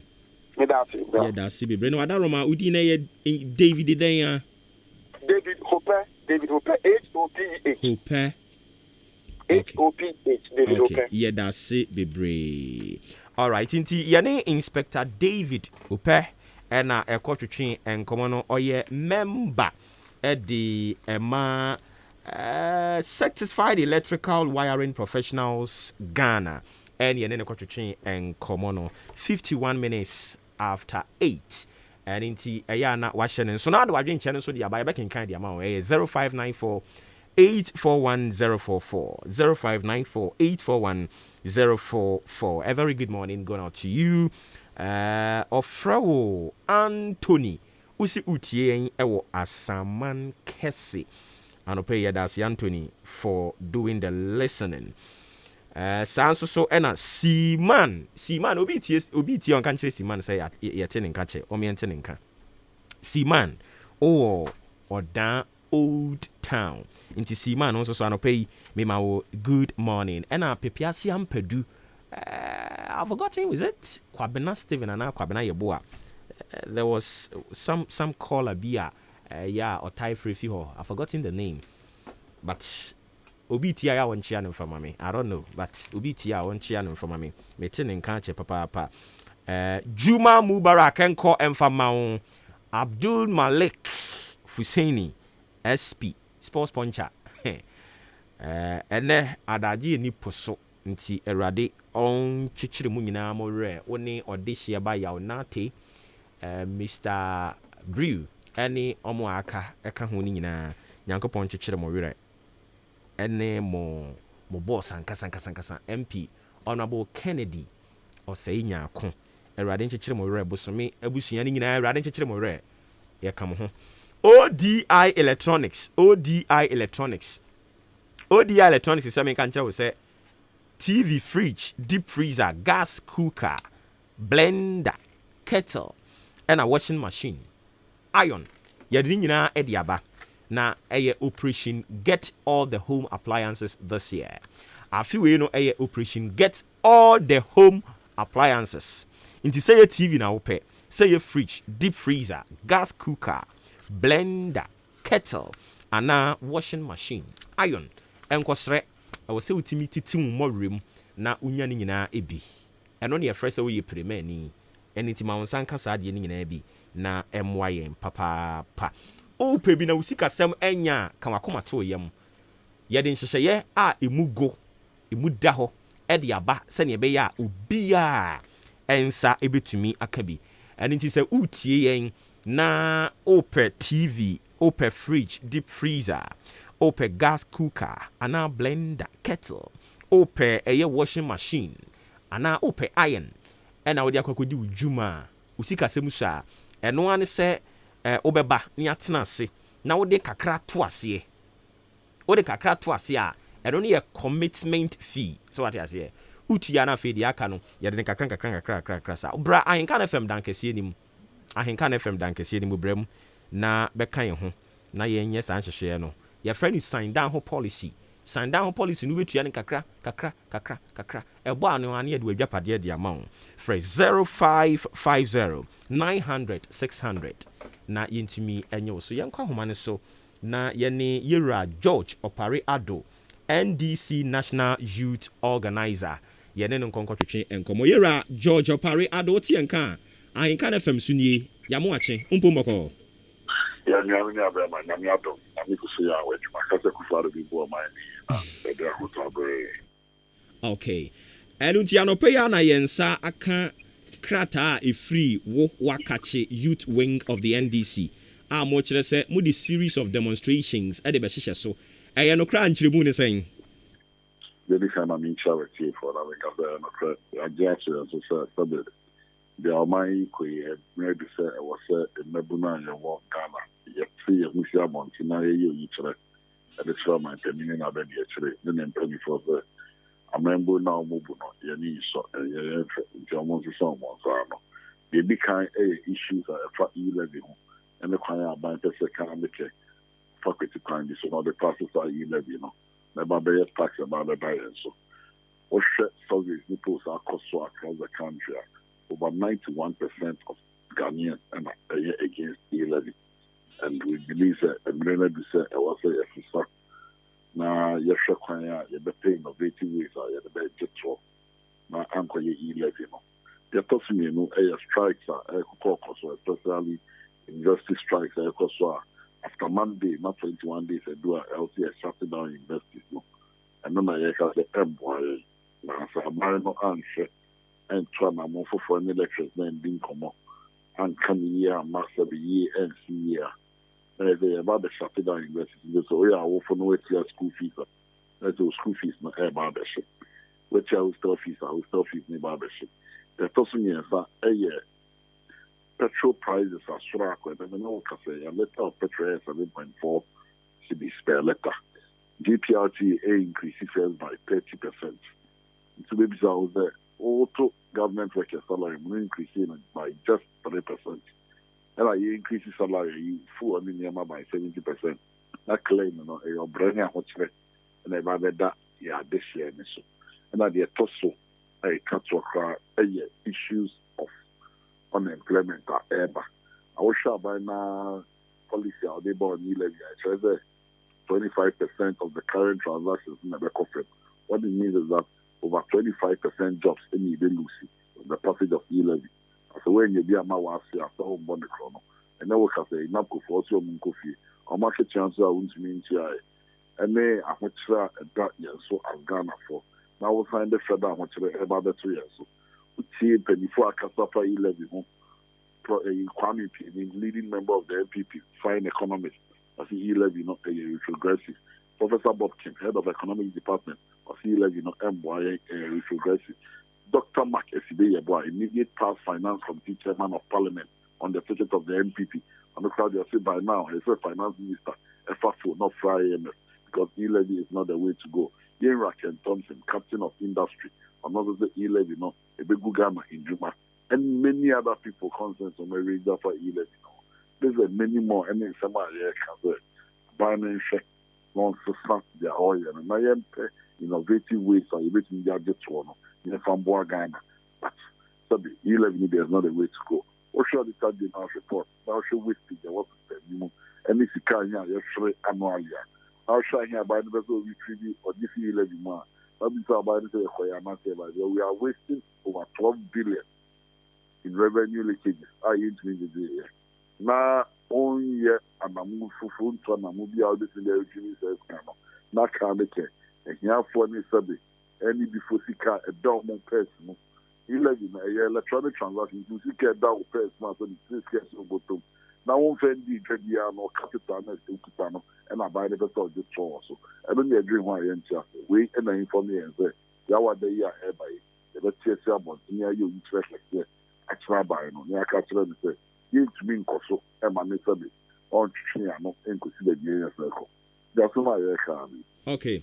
Release, I mean, Sakawahano, a notification. For now, no, Yabeka said police service and also Adia tomorrow, Mama green light, say Yawada. Intended demonstration between here. My main movie Public Order Act now share constitution now. I get to say the police is not a permit granting agent. And Brother said you must notify the police 5 days notice. No matter the year constitutional duty of providing protection. If you notice near their mom, we don't need permission from the police to demonstrate. Okay. If you notice near their mom, they say, Omumbra.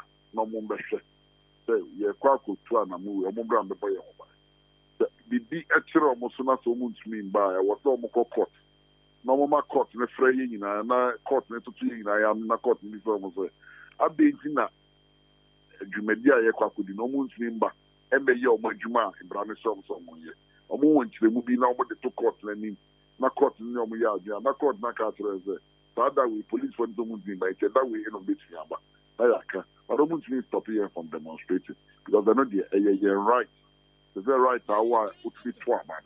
Our right now constitution man is there. You bet me. Right now, who had the word the on as president. Our right now and our constitution is a guarantee that between you need Super.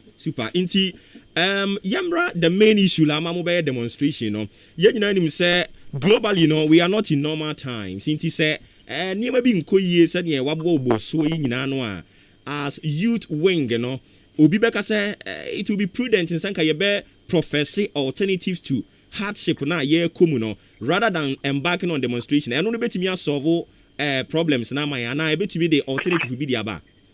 Alternatives in the area moment. Alternatives in the area moment. I'm going to retrieve stolen money. I'm going to cut down government expenditure. Now I'm going to ensure extractive industry. I'm going to tax telcos because they are making abnormal, super abnormal profits. Now I'm going to get enough food now. So I buy cut down the expenditure. I know you're using the government tax now. They're saving more than 10 billion. It's on share, non-cut it down. That expensive travels now, they are not private jets. This is time I saw air train to travel. It's need to sign a money.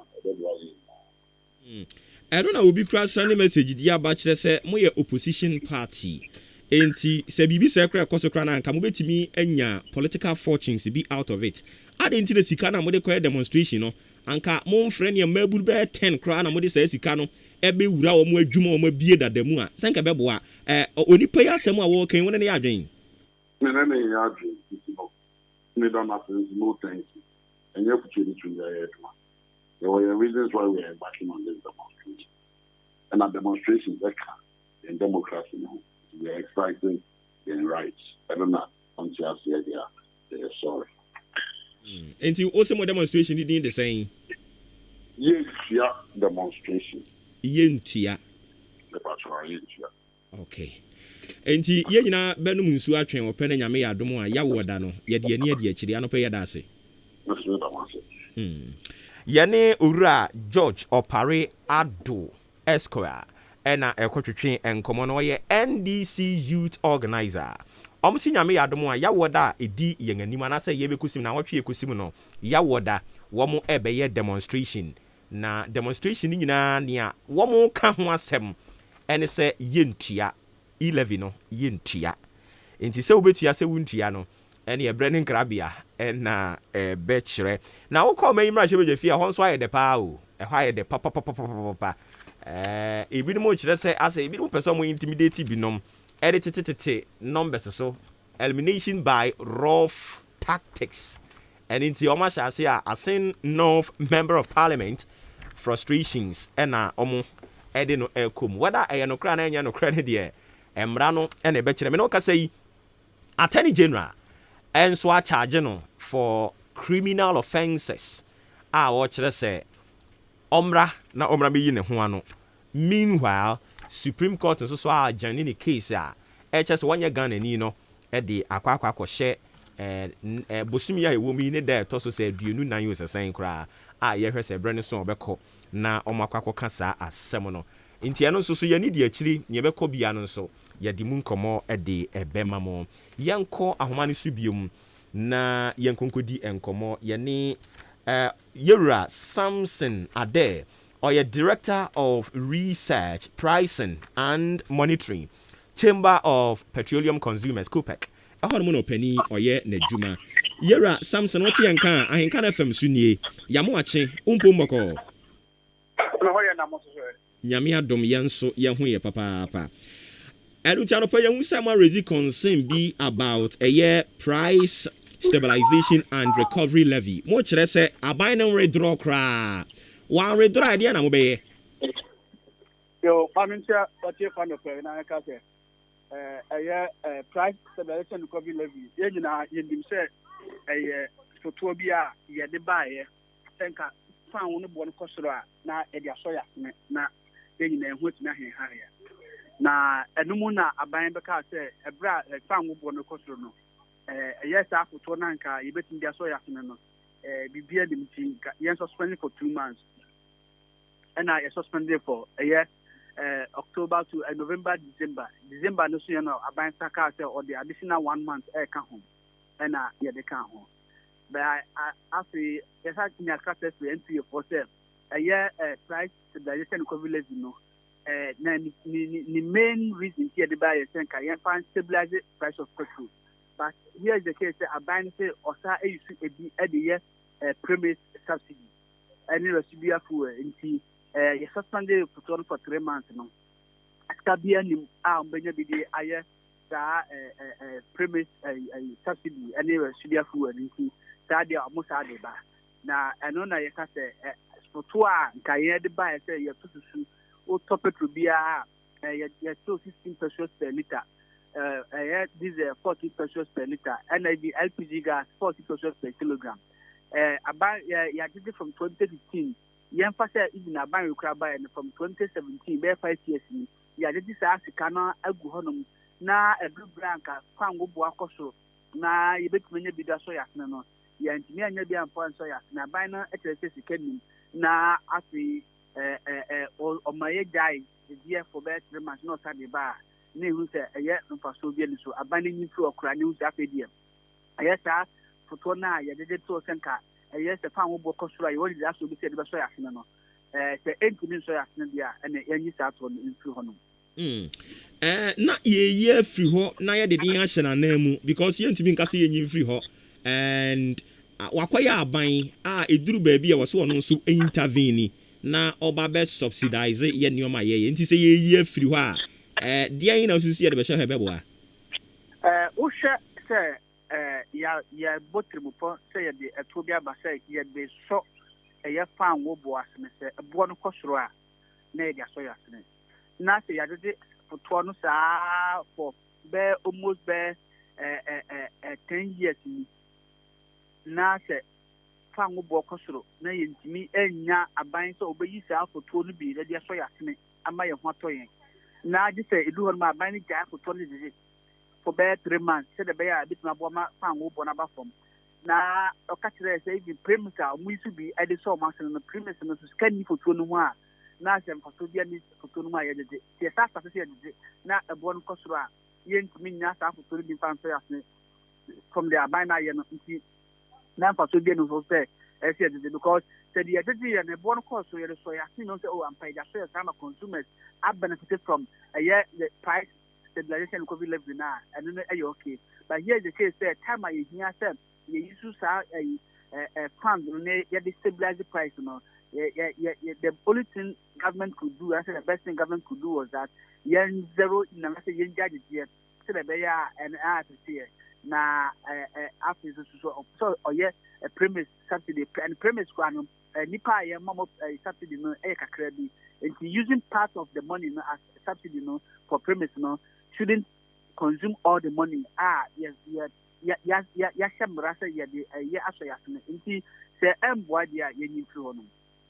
Okay.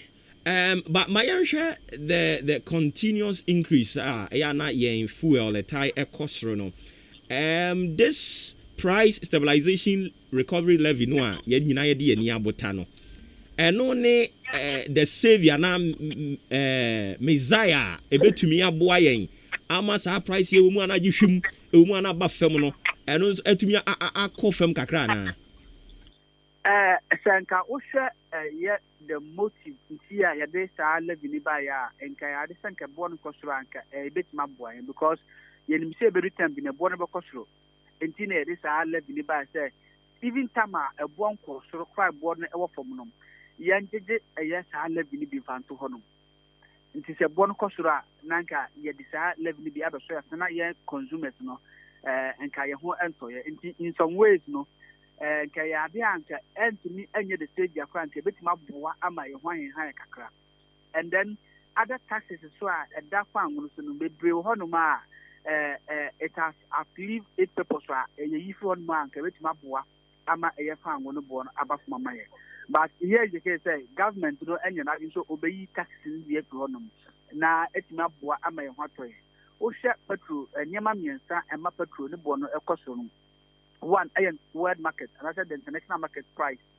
And now two ye CB na ho den the CB depreciation and then 3 taxes ahodoɔ a da ɛyɛ ɛboɔ no so no ɛna ma petrol no bɔ no kɔ so nti here's the case sɛ wohwɛ yɛ petrol yɛtɔ no mu ase a about there 25% taxes nko a ɛda so a yɛde ɛde kɔma aban irrespective of say yɛ deregulation and the taxes no wɔ soro na sɛ bɔ no kɔ soro a government should rather be reducing some of the taxes no na yɛnhwɛ sɛ yɛbɛtumi ayiyi afiri hɔ nom ɛnyɛ price stabilization recovery levy no nko a yɛbɛtumi ahwɛ yɛfɛ sɛ special petroleum tax no so in 2015 na the then government introduce here say wohwɛ yɛ fango anasɛ yɛ ɔyɛ a yɛtu no ɔma mu ase ɛkɔ tɔn amɔ no na that time na ɛbɔ no aba fam wode kɔ world market a wonya sika nti yɛde saa tax ne ba sɛ ɛboɔ no world market price na ɛtwam $60 a na yɛyɛ firi hɔ nom mene woka sɛ ɛboɔ no ne nam $85 but ɛyɛ saa tax no da so hɔ nom a ɛdi dwuma nti yɛbɛtumi ayi no firi hɔ nom then ɛyɛ boss margin boss for so the reason here you establish a boss yourself nka omuma strategic reserves tanks a nka ebo no ba fo mu a yebetuma to pound no bebre na nka ye de asie na yebetuma to yen who share last 2020 time a covid no eye high no India taxes ne by red market price ne by do $19 per barrel omuto bebre sie and na abebi $85 no India enko the world market enko to eye fuel honum nti ebo na ye ka say ama ye Ghana ye petrol price na cost na yesu no India is not doing that but the reason here establish boss come so more chance nanka eba o much not to be the sia man e hot matter o nya sa enso ni wa ye tia boss margin ama ya sai increase boss margin o share then that another tax our government dey say yes for them ye fancy baller tax special petroleum pollution and sanitation levy our government dey buy and also say idea for cost a bit me year to home and then fuel margin ye fuel no kala ye dey so mu no so ye tia home tax ye bit me year no through ama ye hot man high then we another measure the greatest one a bit my year ama fa hu na ba for me say ye be matema oil refinery be ye adwuma because setema oil refinery ye adwuma ye fuel ye na say petrol ye tu no mema say crude ye tu no mema say no ye tu wi a ye de call amonone obi refinery ya call refinery wo honum ya di sky in dollars ye wi a ya start dia ba ye kwa be fa shape ye di sky in dollars ni nyina sa kana ekeka ebomunu ene de ma consumers money chema petrol no bono e cost sa anti setema oil refinery ni ya adwuma e ma ya the two from western region are straight sent ye de batema aye shefa distance and say the coast Europe e kai go no year far less than say the coast Europe na yetimi atia no kwa betua ka in cities because e wo yan ekrom here na ya refinery na yetimi ama e ho to anti say ye be ma petrol ntumu ebo kwa e cost no etimi abafuma setema oil refinery ya adwuma because no look at them ya here in 2 weeks time another increment in fuel e betima saba and a body then yes kako be 8 cities per liters per barrel because we look at the here no 7.5 cities per liter 1 gallon and 33 75 pesos. But I don't know obi nso ka say even before ye ba restore this PSRL no na oko pumps na fuel prices now increase rather than sana this restoration eba enti obi ka say ewo mu a entosi ye free mu enyama enti why saying say aban ni free hokra.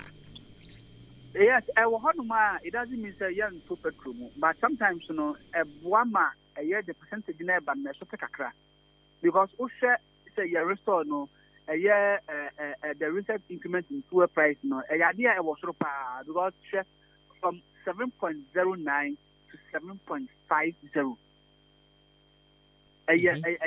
More than that 3% price stabilization recovery level ni yes to one inka ebia bit na be 2% 3% inka any astronomical aspect it has been like this yes e wo hoduma ema ebo no say dia ebo no ebe kosoro but the rate ebe kosoro no winning ebe sum kakra amaye ena e ka say enya no kwa government no sa emfa adata di be 3-4 bi nta ho na entimemboa ema ebo no enjina maye say so ntekura bit magina that's the price bit my stable for the about 3 months 4 months 5 months 6 months and no more you dance every 2 weeks they are your petrol and this will not be different from last year so last year almost to petrol almost there 20 times. Meaning say every 2 weeks, you say you to petrol because month 12 months. Next year 20 times. It means almost every 2 weeks, and I said 2 times within a month, you to petrol. No, yentimi partially no blame it on a deregulation. I diaba as a yamamo fahudi into oil marketing companies. Ubia sorry, or increasing a said ya pay. No, any another factor on deregulation. Abwayen and buoyant, but the cost of a petrol increment, and yet the oil marketing companies, and a price, Mr. Bia, money charge, it's not a bonus cost. So I'm a kind of old shepherd to now a year levy the Gusuni almost there 10-11. A mutu pen the oil marketing companies in Honum. The rest of the 9 eco government to Honum. It's a tax to Edward Shua. Who benefit government? The government taxes that's no mum and a born air cost, not yet the marketing companies. Or more crown because of say a competitive marketing. Who says a big price also the big price will from just to remain in the market. But government taxes the economy of the yet so a no streets are a government in agent. The because of the introduction of a pollution and sanitation levy by government and introduce here and not the oil marketing companies. You see, a deregulated market there, but government is still regulating the market. The consumer. Okay, CC COPEC. Most of the important na mobile. Yes, the Minister of Finance 7 days of 22 say. Or more withdraw a price stabilization COVID-19. This are the you need your bushing for any Juma for yes, a fire captain near Sumi, near a Ministry of Finance Minister Ekwan or near Kodahon. And so about so called my own city as soon office or your own city as soon coffee on to say, or Bayisa a price stabilization COVID-19. This are the you bet now sacrifice over your phone. Okay, you're Rama, you're Nasi, Bibian, so I have a banny about a trunk of so. Yes, Madam. All right. Yanira Samson Ade, or a director of research, pricing and monetary, Oko Chamber of Petroleum Consumers, COPEC, and you come dinitia Efra Omoaho, and our penny Udi Nijuma inti a bit of a year fuel, and I a cockroach and common. That also brings us to some 18 minutes after 9 live on a Hinkai 93.3 FM. Pacho Tiwe Mami. Yeba ye twaso eni fidie ni free ha. Malaria yaba na nedru na bo tenate. Fix Herbal, the Fix Mala mixture. Wa boni pitu, wa boni bede. Na otu malaria se prekupe na aba. Se wuti yo wenumato. Wa powder sisi wiye. Akwa hospiti ana akwa ye test ma wosi enya malaria. Ma malaria nzi unye bio. For Fix Mala mixture na obama wa pomuzin prekupe. Kwa drugstore ana pharmacy shop ne benya Fix Mala mixture ato. Na se pendudu etwa ko Fix Herbal wo adenta kantamansu. Ana friend one wo 020-844-4442. 020-844-4442. Fix Mala mixture dri. Obi awe yinsan. Anorma bufraba enufu. Ana bufraba onzi mfidwe bien mfa. Fix Mala mixture. Enkratuyi FDA apenodo.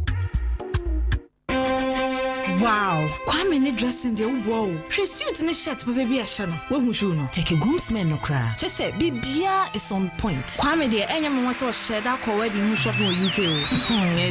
UK. St. Philip Enterprise no. Owo Kwame kuma cycle here o. St. Philip Enterprise. E banu mema no ma dia. Don't go there. Wo bet show designer shirts a papa mo feel. Enti wo so ma honya ha. Na kwaji St. Philip First Choice, Special Man, MK Classic, Deluxe, Unique, PN Design. Ni keka ho na nyina so ye cotton slim fit designer shirt apapa bi upper belt, shoes, material trousers, jeans, Lacoste and suits. Any hwehwe St. Philip Enterprise from Kroma Circle we Benkaneshi Trotro Station for front na e overpass in nchen no Okanshi opposite Kane UT Bank and Atudu IRS building numu shop number 17 0244-147-212 and 0204-709-963 na we wholesale ni retailing nyina aya wokọ abisa St. Philip quality khaki trousers no ebe fit we say St. Philip Enterprise. Wow, who fintra?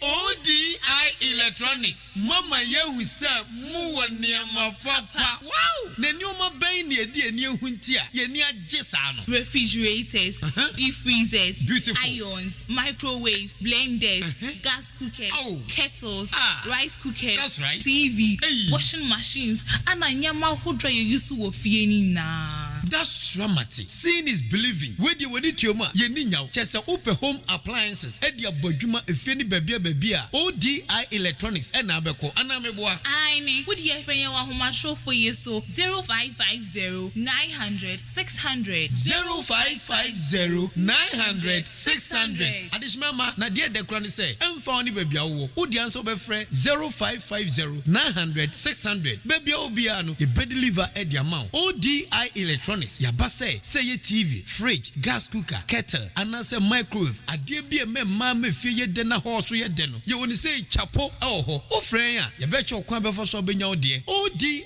Electronics. Ye no ye delivery eko be bia.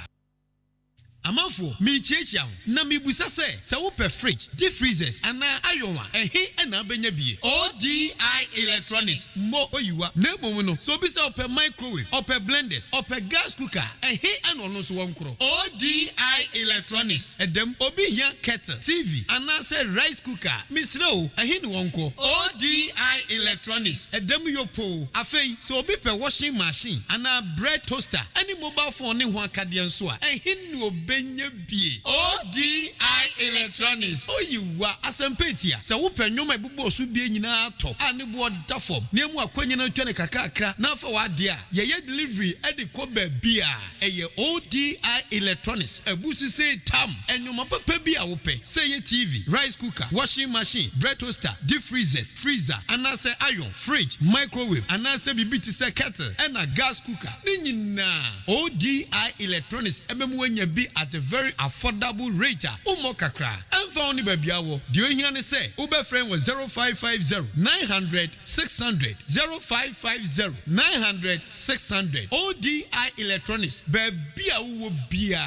Utua ka wiepe. Ye delivery at the mouth. Open so a ubetima be pick your product. Ewa hinkan 93.3 FM heya. ODI Electronics. Ye boy.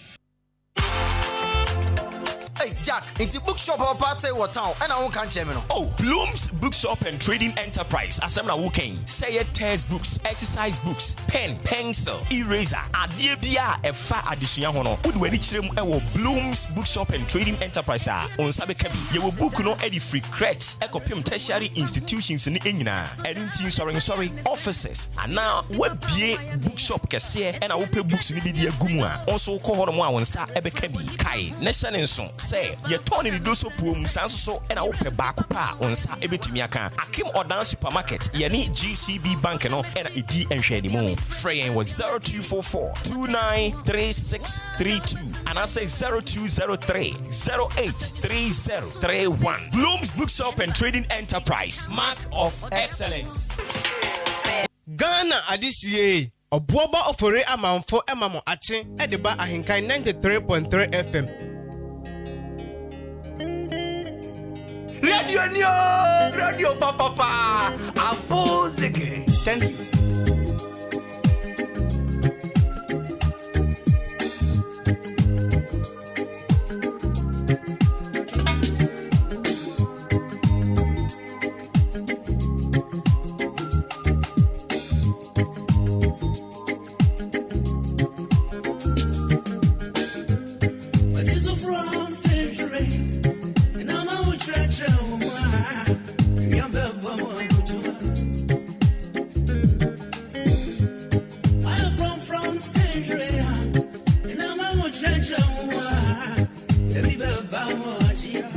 Adisiye obuoba ofore amanfo emamo ache edeba ahinkan 93.3 FM.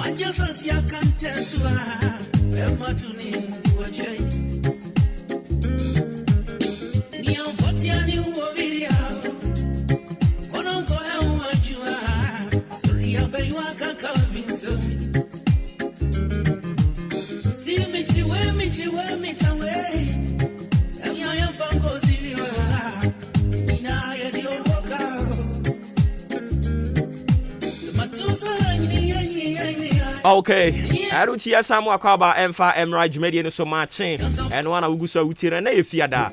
If you dance with the Yana, you nyabo trek a crowd mano. So what I say.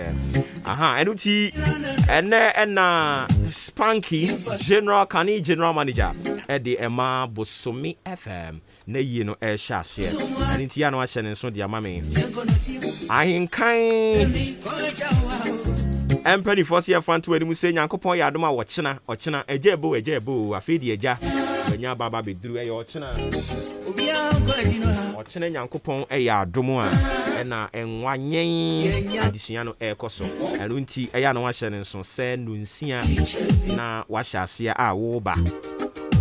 Ye na me shia wa ha na yesuya said ye yen one so mran fa so mfa man say yen wanye no sika bam because en 1 2 3 4 ebi mo ton 50 Ghana ebi mo ton 60 Ghana ebi mo kura atimi hwanyam yanim ekekare wo manim wo ma ton 70 Ghana and it is o ba besuya nwane bi na wo wani akọ ho ahwe ni yi a that we di sika yen wanye e wo se usua ni yi en wane nyese wakọ se wo mo sa akeke ya wani ma bi e wo se ye kirewo na we ni yi na esotimi ba mfaso e de ma wo nti nyame ya adoma wo kina o fa forms ni bi nko ade a ye be hwe anim ade ma eye anije esem ne se enkrofo a wo mo ennim potemo ha ebi mu tie won kran omo nyina gye atum se kina wo ba nti kina enipa ni bi firi nkran ebi firi kofo dua wo mo nyina eba obaye den oba ba besua se ne yenyen enwa eye ni yi enya emfaso di free so and it pacho se utie yen na ofa forms ni bia ya bom nyina nka ye dada wo yenya emmo nka ye no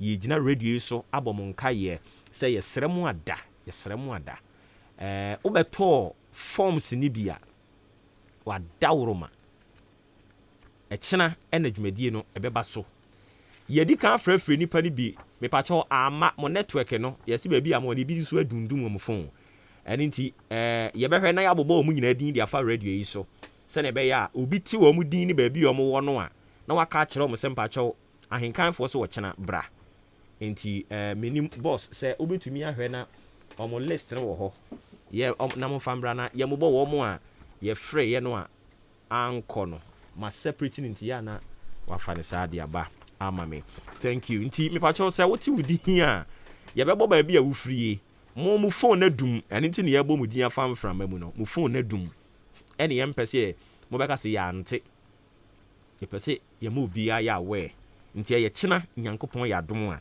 ye behwe mu nyina anim ewo achim abowabo eya na wahye ne nso ede amayen onso so afe na abefa forms na ekwan da ho o kina kra wo ba obetimi afa forms ni bi eno ane se ubetua sika no 50 Ghana cedis na onsusu wetimi asua se ne yenyen enwa no ebi VK Vocational Training Institute se menka nkyerɛw se eyensa no dwuma ena wo pɛ ba bia kosua no a ɛwɔ se ye VK Vocational Training Institute obi bisa se de benti na menko VK Vocational Training Institute enko sua nsa no dwuma ɛwɔ ho kɔ ho esan se Covet ajwomo atumu a eye Covet Registered Training Institute. Yes, science so eye 85% practical training. Inti yanya de anya brofo yenko nyina board anim yentwero we da bi. And one sesa ya de pam a ye kyerɛw sɛ de twitwa ntade no. Ye kyerɛw sɛ de ye pam no na etumi aboa ye kama pa. Thank you. Inti ya no ahye no so. Eno achi ya sign ewa teacher fo a wo mutirim abobew no mo wa abotre ewa dwuma no a wo mo ye no eho ye wi a ya sign ama certificate of competency wa wie o course ni nyina no na ye de account ho eni o ma bia ye kire ewa ye ho nie fashion and design na fashion and design ye pam emema eni ma eni o ma ye kire se de ye pam ma eni mema ntade ye nyina Yewia, ya sanya chiro senye, obepam wedding gown, fascinator, and a bridal fan. Ye betchiro said the obey nyina, and only a fashion and design. And no enten kwada. Yewia, ya sanya chiro decoration. Decoration also say a wedding, say outdooring, a year near both internal and external decoration enti me sraw utie me na opɛ nsano dwuma sua ɛno na bɛma usika tɔ aduane adi a me kamfo VK Vocational Training Institute ɛde ama wo obi so person ko ba besua sɛ ne yɛpam ade na nso so weni sika mprempren ɛde kɔtɔ machine ɔbɛyɛ ne den kamakoma to yam sɛ woba VK Vocational Training Institute yɛn hɔ no mo a yɛahyɛ da atɔ machines because yɛnim sɛ abrabɔ no a yɛbɔ no ɛnsateɛ nyina nyɛ pɛ ɛde nti yɛahyɛ da atɔ machines ɛde agu ɛdan kama mu a obi ɔbɛba bia bɛnya machine de asua adeɛ no ɛbrɛ no so na wobɛpɔn wo ho a na wo mu no na woyɛ nteto hɔ nkakra wani bɛba wo so no wo ankasa wanya wo machine but mprempren ya de wonya machine a kamakoma to yam oba VK Vocational Training Institute a wobɛnya bi na wodi asua adeɛ no ahunu na wo so daakye wamfa wo nsa nhyɛ wanum anka mepa kyɛw frɛ mpanimfoɔ ɛwɔ 0241 995775 0241 995775 yɛwɔ akyem aboabo Davi tilapia kwan no so akyem aboabo Davi tilapia kwan no ɛso ɛna wobɛhunu VK Vocational Training Institute obi sɛ wakɔ university awie obɛtumi abɛsua bia na mepakyɛw an woyɛ police ni woyɛ teacher ni woyɛ nsɛmkyerɛ ni profession bi a woyɛ politician kora bra bɛsua bi because baabi abrabɔ no yɛde afa no wo nso so wamfa ho bi a ho bɛkyerɛw mekwa de nkeka me nko anka woyɛ politician na assembly members no monkɔ sua na monkɔ mo electoral area hɔ na mo electorate no monkɔ kyerɛ wo mo sɛdeɛ yɛpam adeɛ sɛdeɛ yɛ decoration sɛ wotumi fa nipa wokɔkɔsua wɔ VK hɔ na wo nso wie na wokɔkɔkyerɛ nipa bɛyɛ 10 koraa wɔ electoral area hɔ a you are changing lives, you are transforming lives. So what I say, enti sika bia no wono mo a ɛkyɛn sɛ assembly member wobɛkɔ akɔsua sɛ ne yɛyɛ nsa no dwuma na nso ba bɛboaboa wo nkrɔfoɔ no na wakyerɛ wɔ mo sika bia no hɔ a ɛkyɛn saa deɛ no ɛno nti utie mi a wada roma yɛ ne saa fama me woyɛ politician so a nkrɔfoɔ no a de bia no maba my 2 cedi my 3 cedi uhu mo bia honorable na wodi 50 Ghana ama wɔ mo no but modern na fa mo call VK Vocational Training Institute na mo konko sua nsa no nnwuma nyina bi omo wi a omo begya wo hawo eni tina China for ba omo bu ne say teach the child how to fish, don't fish for the child. Kyerɛ akwara no sɛ de yi nam no menyi nam ne ma no na daakye unni hɔ a wanya mɔbɔ mafutuo a mede ma wo eno no VK Vocational Training Institute ɛna yɛ kamfo de ama wo 0241 995775 kɔ na kokosua na ɛmoa wo papaapa fix herba ɛde fix mala mixture ɛde aba fix mala mixture no ɛyɛ malaria aduro efiri bra yɛgye tu mu ɛwɔ akyem ɔdane ne mpɔtɛmo no malaria nkae ni nyinaa aso ayɛ hyepa san sɛ yɛ malaria nko na wo sɛ yɛtete wo a wo try it kyɛ sɛ adeɛ na kasa kwa ne ntrance ɛma malaria no kra metete wansa na wakɔpɛ duranom wo hɔ a na wo bɔ wo ho ban kakra yɛsɛ prevention is better than cure ɛyɛ sɛ wobɛbɔ wo ho ban akonya yareɛ sɛ mekɔsa ansa agya sɛ bɔ wo ho ban nkonya yareɛ no nka sɛ mekɔsa ansa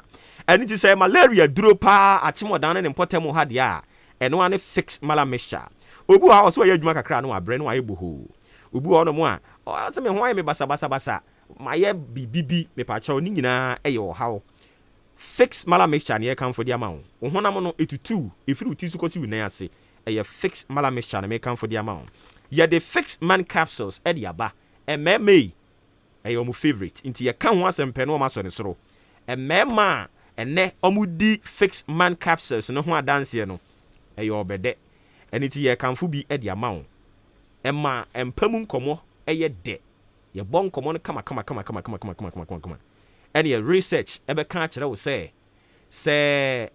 etuo enya kyegyinafoɔ a ɛna ɛtoɔ research ne bi no so ate aseɛ enya kyegyinafoɔ papa a wobɛti dimakum na nkranteɛ bɛyɛ nwɔtwe gu fam aseɛ hɔ fixman capsules opemu no ankasa na sɛ ɛyɛ rashes bi na bɛgu uhonam no na wopɛ sɛ wo clear ne nyina de free hɔ a ɛno no yɛ Arabella ointment ɛne yɛ kamfo de ama wo ne nyinaa ɛyɛ fix wɔn products no ebia open no do atu ana chimodan aha open baby obenya ni doso pu mu pa dia eye boat chemicals wakwa akọ gene say den e de abegu na so ye ho a okọ odan main lorry station baby aye ton enkokọ no abrosan na se ho a ubehunu eye boat chemicals e wo ho eye na wa friend no 0205 885000 0205 885000 o fresh number no a enkomo no ne aka nyina mo betimi edi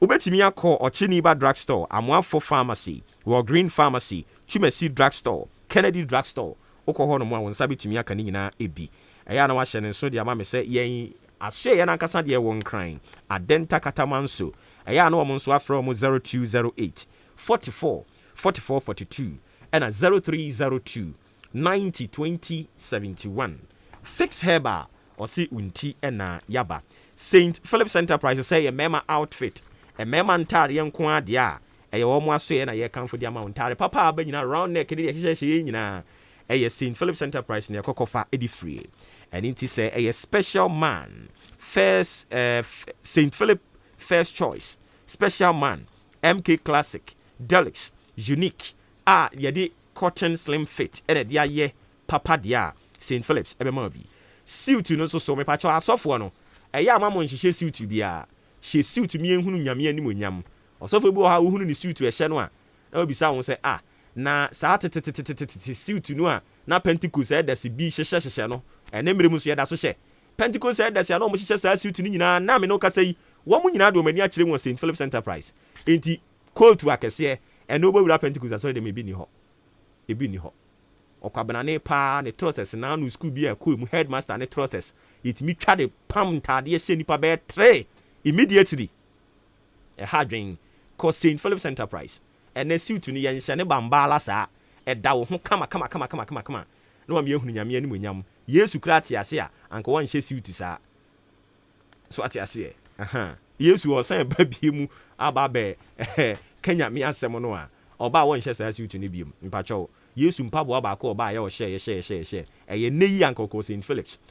Philip's Enterprise am no kan me ka ho asem akire we wo mo ada Roma and wo mo dressing de bia and it say jeans trousers Lacoste belt shoes material trousers khaki trousers and wo pɛ dia St. Philip's Enterprise got you sorted for any trim e wo Kwame Nkrumah Circle any Kaneshi Trotro station overpass no ho or kaishin so a former UT bank and ye no mu di enhwani mu tudu ubehu yen e wo IRS building shop number 17 ofre 0244 147212 0244 147212 and I say 0204 709963 0204 709963 say o empotemo hanomo ena ebi a wo kwakotu bia begu boutique ni mu aha o fra ya ka kyerem se o tie e wo ahenkan FM o ka sa akeka o 20% discount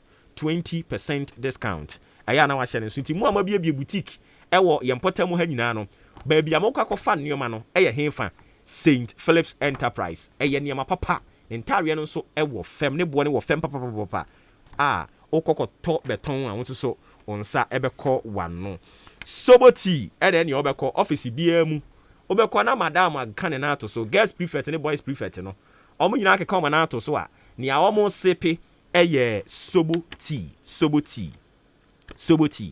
Soboti no eye chief immune booster ye de eye akakaduro hwentia pepre abrobe eni meko ena aka bom ene aye ne korogen ni nyina eye natural obade nsa no ebeboa amankwamwa no a womu edi akotene we nipadua ni mu kuditia nyarewa ahodo no womu ho ayeden na yare ne ba womu tu ne tantan so atwena se popra se kadi bodamfo ni nyina eye Soboti se nyarewa ne ba na we immune system no ho nye den a oni betwia fa wo so se okrafo anya ne ba atade a wo posa no mepa chewo eya na wa mansa ka Soboti no ebi Soboti eye super duper upe bia atem odan on sabeka bi yen aye wo Our Lady of Fatima sore ne ho no Roman soro ho no yen de ani ba kirem e wo anti adwoa ne shop ho no mo anti adwa shop ho yen wo room and odan room and ho no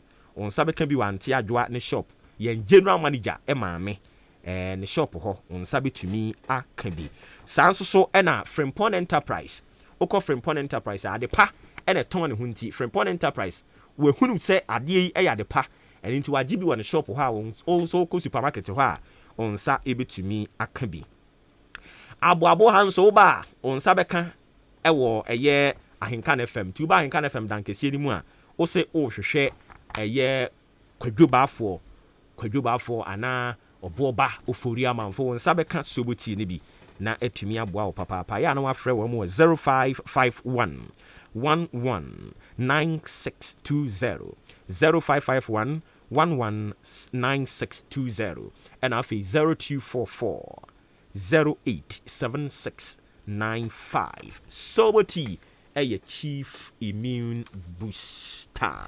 Ebeboa papa a kama. Ohe said ya package no ya yen to say or friends and leptin ya dia share box mu kama. Mame amonu jemfua. Where dodge or say Accra. Waba betobi na dance ya hunu mi a odie no. Enya dance ketoa me pa cho nso so bra betobi na intimi emo papa.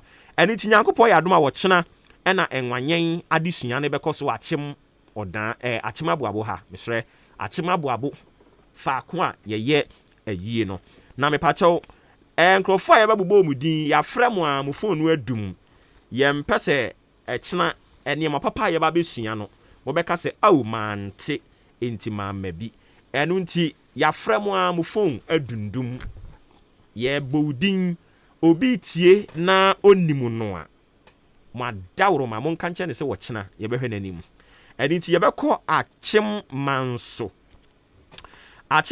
maame opokua Doris ewo achim manso enti se obi ni maame Doris ya no maka kire ne se wo chena eyade a enwanyen enkyerɛkyerɛ no ebeko so afei se obi tie yen na owo achim we dey just Kwame Asante be mi o is it otopa achim otopa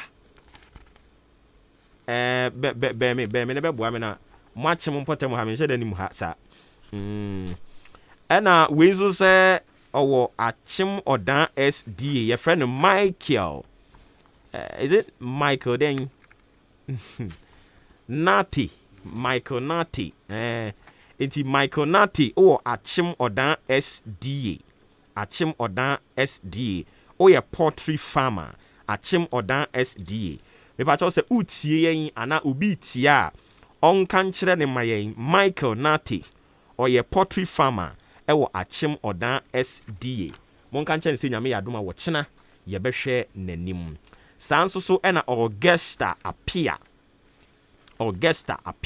ono no wo achim wanchi Augusta apia e wo achim wanchi oye dwadini enti pa cho se obi tia ommo na manema yen se ahenkanfo so wo chena wo mu ebehwe nanim sanso so ena Gabriel opare o ye student o achim o spellings no de mi hunu se eye otopa OTOPAH ya kan say otopa anyways enti said ye etie no aya na maka kire de man Gabriel opare ye behwe nanim sanso so ena Ofair Richard ono no wo Jamaica achim wodan Jamaica o ye Taylor opamade me pa cho ya na maka kire na man Ofair Richard owo Jamaica monka nche ne sa henkanfo se wo chena omo behwe nanim ena Kwesi Koba ewo achim betnase oye kwianin ene nti ya monka nche ne mfama yen se ya fra no ni phone adum ochena ye behwe nanim Kwesi Koba achim betnase ena wo Mensa Michael ewo wanchi amakurum ono so ya monka nche ne mayen se ye behwe nanim Mensa Michael ewo wanchi amakurum obi tia ya na wabɔ na mane de amayen ɛna ne krakra mu no aprade papa yi yɛfrɛ no Alhaji Abdul Karim ɔno nso yɛ a monka nkyerɛ ne ma yɛn sɛ nyame yɛ adom a wɔkyena ɛna dwumadie no ɛbɛkɔ so mo a motie mu din no nyinaa yɛafrɛ mo number no and go through mo a yɛfrɛ mo a yɛnsa ka mo deɛ yɛaka akyerɛ mo dada nti wɔkyena nyame yɛ adom a yɛbɛhwɛ mo anim yɛda mo ase bebree afei nyame yɛ adom a ɛfiri adwoɔda ɛkɔ ahenkan fan club no yɛde forms no ɛbɛba wo doorsteps yɛde forms no ahenkan fan club no forms no bɛba wo doorsteps ɛno nti nyame adom a adwoɔda no yɛbɛbobɔ information centers a yɛde forms no bi bɛkɔgya wɔ mo nti wo kuro ni mu no wote sɛ information center no yɛde form ni bi aba bɛgya no a na wakɔ akɔfa afeele ne yɛteɛ no sɛ wontua sika forms na ahenkan fan club no ekuo na wo bɛdwan no wontua sika dabi wontua sika sɛ metua 1000 na 1 cedi ansa na mabɛdwan ne nea wobɛyɛ ne sɛ wode wo passport size photo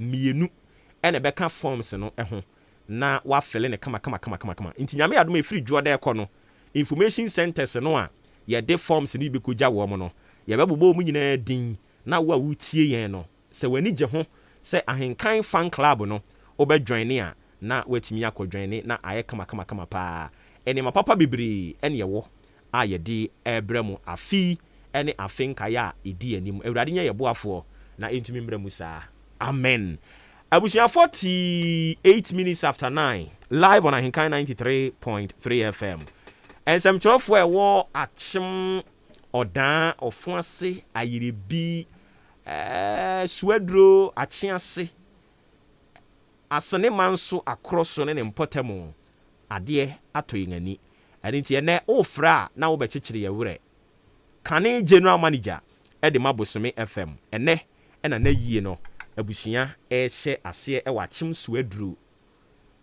suaduro ɛne nti yɛ na wahyɛ ne nso ɛde ama me nti ɛnɛ no ofra ba wobɛkyekyere yɛ nyinaa yɛwerɛ nsɛmkyerɛfoɔ a yɛwɔ mpɔtamu a mabobɔ din nyinaa adeɛ ato yɛni yɛn general manager wɔkɔ ɛne nti mepatwɛ ɔmoma menwom ma me na mema wo mamfoɔ no kwan no nso mmerɛ mu bi 0201944485 ɛna 0554820910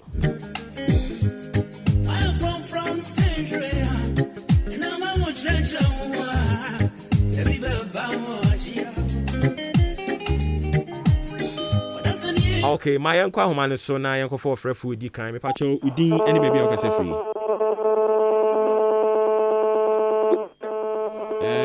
Hello. Hey, phone yi mo anko mo twetwe MYN san free ebium MYN 0201944485 and 0554 820 910. Fred is here.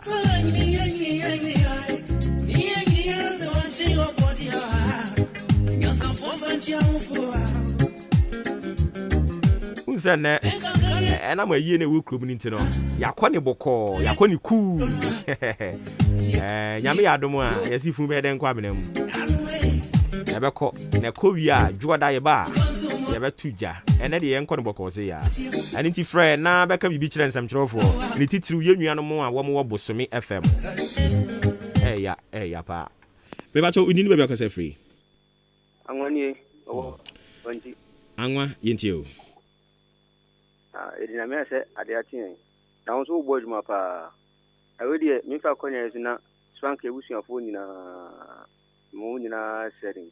And I'm 30, you know, this is your book. I'm 30 pa. Oh, Emia, that's over and day. Sir, who cried and continue, sir. Media more 81 in a setting. Media, yeah, that's it. Yeah, that's it.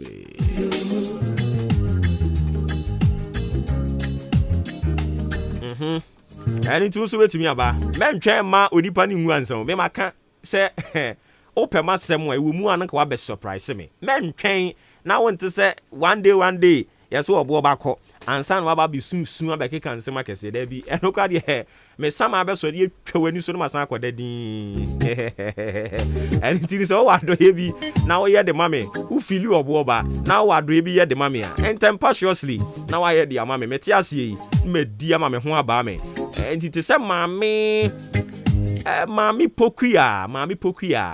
Pokuya watching what down Old Town. Also, there be a boba min trema woman santi was swabo dear pa de che the free what down Old Town. Won some near Abu says sometime. Mammy, when you be, Yami shira pa. Oma wininche. Nia why in tea may slow I don't find fish here dunum and come with you home. My dear son here tea. Come to obedience was an account, but my slim fish here do no media amount. If I told friend, I'll bet you friend, never bet you here. I'm a teacher, assemble too.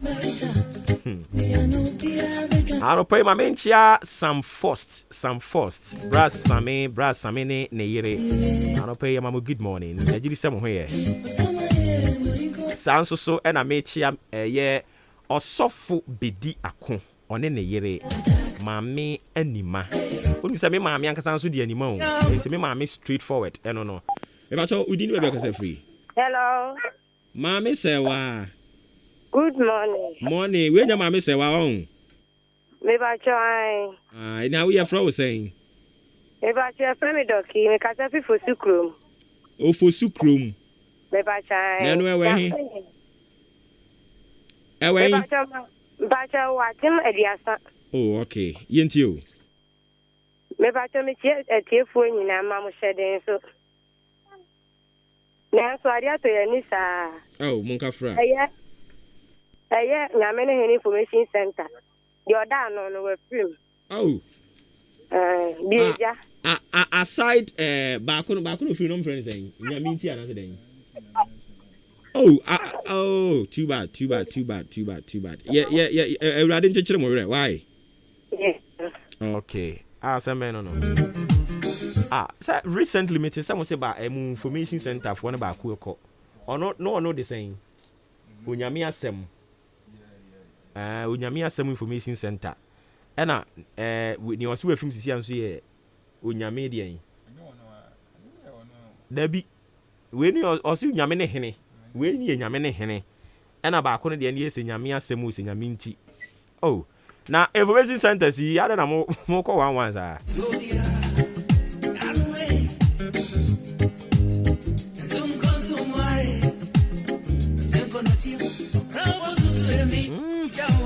nya sao afi da juma ne be ye pa munya ye ko no agro sa ma nipa fon ye mpesa o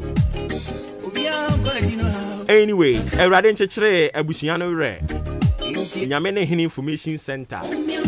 Operator no yese wada ne benkum so. Erade nchechire oni na busua nyina re.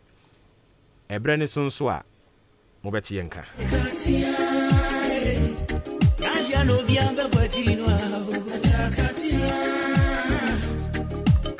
I need to also be the account and then a mammy and Nima. Yankopon on my Makoma Swadi Emremu.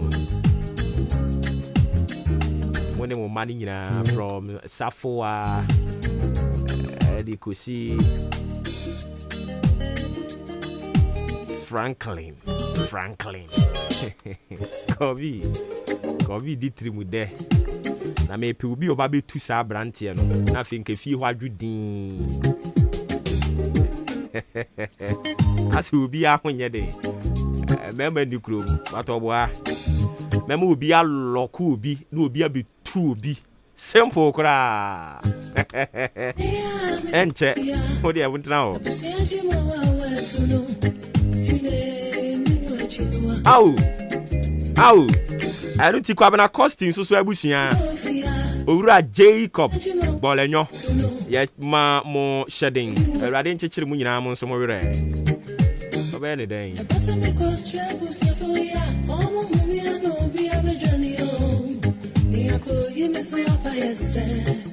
Oh, some my there.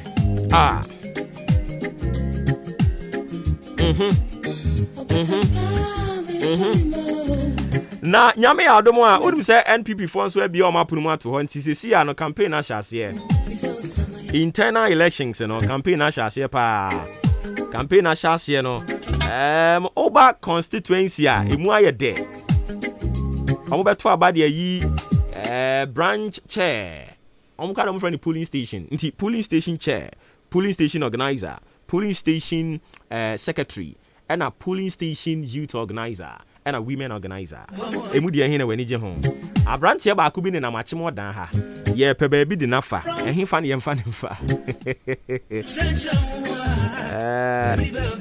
oya den ya be mana ko bi se forms na mo say 10 cedis enti mi ankasa metimi botum sika to bi de ama no na wakọ monto abama no ye good onipa ba ko pe ono nko a eye secretary e de manipa mienu o gidien bill wasem na mekan o gidien onko a secretary e de manipa mienu honorable fo mienu honorable Castro Ade e secretary no honorable Clement Atifa e secretary no onko a minister ni bill minister ni mini ya no na sa brantie de kofa forms ne de na ko ono police station secretary ne ye kofa de ama no so o to botom honom into bill for polling station secretary or pe won pe o make campaign ma sha ase wa ha enti ya to police station ni bia afi other campaigns ne beto aso aye wa me ya amamre wonti wudin eno de tie abraba ebo amamre ni amane ne de bo nti wunim fom a ya amamre ni amane wanya amamre ni amane a ye nye build ye me na free nkran ba ye nti me ye campaign ni free no so ati ase but omo aka nyina amamre me ya amamre ni amane oh my goodness and nti mo amokoto aba no ya no aka bill adote bill adote ima sa na bi mo frɛ no wonto mfama no se watimia wurewure mu a na damfo no obo ba moto abama no amu you can imagine any more de beba anyways mama na se bebre me pa chama me fast dan koma me solid production team, a production team led by Adrempa Hene Kofi Mensah Odi Ankan Kwame Yaboa Kobe K, wishing you speedy recovery. Kwame Asante Kahubi Ofreme Obuoba Ofori Amanfo Efri Jordan be pem ene yesi Nyankopon onhyira wo Awurade nka wo honadom no so emfa ema wo wakoma so ade na mesre Awurade so emfa ema wo na yenhyia Jordan no enya dansedie efa cho de ko yie unim ye namba no afren aboyaba so de anko yie nso twen adwen fa si so na ti ase se ye nipa na efom enipa na de che obroni said to err is human, to forgive is divine. Shon suye ni esube mo betimi anyina che mamen kraw na yemfa dwumadi ahoro aka no so fanto ato aso ya wone da se next week mayenwa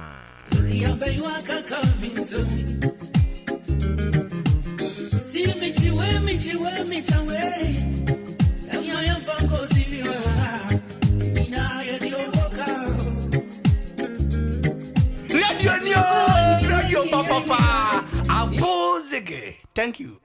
Ghana Arishma Mama Munyina mo achibiem amamo akwaba edeba agiatum kasafidie ahenkan 93.3 FM so ene ensama wudu ebedi akotene ewo yakan kasebo ayede esomwo awiadum yenu na afe eye anwumre no nsia emu no de ebedi mu akotene ene yede eba bedan wei na ene yede mo bekọ eye buachem ebuakwa south abato mpesua eso na omomra sebedwani onumonyamfo samo atachia ana odi atudwo kire mu se eye asenof na sebedwani no wonu mo behwe so mbere mafam die bia sade be adwumadie bia bekoso omra sebedwafie no wonfa ne ho enjim ebie die nti ana odi sansem we atudwa mu nkire mu no yede eba lawyer Edwin Tamaklo ede atudwa kire mu se MPP amanyoko no wonu mahunu se omaban no omyede de kura ba wieye omjumedi also omdidi bo Michael ko Ghana no omadi awie tamaso owura lawyer Edwin Tamakulu na ka we ede no wanwu nti odi sansem we eto eye dwa sansem before kra so omani abeso mu breaki 80 bi na o ka we yi etemu nkyeremu nyina no ye de ba bedan mo sansusu na dom keto wa mra hye badwa fie so de atodwa e kyeremu se mra hye badwa no ojam de ma asenof no wonom so di no ma begu akwa so oru akwa sanjache ombaye dom beye bia so ono so eye 11 no abato no betu bi pa ene eno so adane twema mentu bros ene ebekọ so ampa sade grofo bi keka ye nsa afu wei ye nsa antwe ani mu no ebekọ so na wa sentimentam so afọ onimonyamfo Simon Osemensa ade atudwa ekyemu se owura bi awo no eye private developer wa sidan na se wato fence wo de afa ka kwan mu ka kwan no wo se honom ye ne proto ene ya gu asphalt de afa honom ti won ti ase ene ono so akotwa foundation de afa kwan ni mu na no ene mpanfo bi se yamungu ena aya sentimental so afo se hwe yekobu agu yebugu pe omani bedeka ene ho asem eno so yede mu enchem ba bedan mo Ghana fo bi so akire o madwene afa enuoma ntiantia ntade ntiantia ne maya hyehyehye ensunsuanso yede ba ene enuoma eno so ensem fata ekoso nyina no Ghana fo akire o madwene ede afa ho yede mu bekọ eye Asane Presby wanu so wo chese ye frase a ye bodankuri anase ye kurukuru mo dan so ede ama wone mo enimu ensem so ye de ba bedan eyem wei ensem awodo a mesrew se eya atwebe akasa vidie wa bra dumienu abo anase anwumre no nsia abo ewo ahenkan 93.3 FM so ye de mu nkyeremu nyina no eba bedan wo medin no ede adwenpan ye ne Kofi Mensa adwene papa na papa endi wanim kan mesole adwuma afia mpofo a oba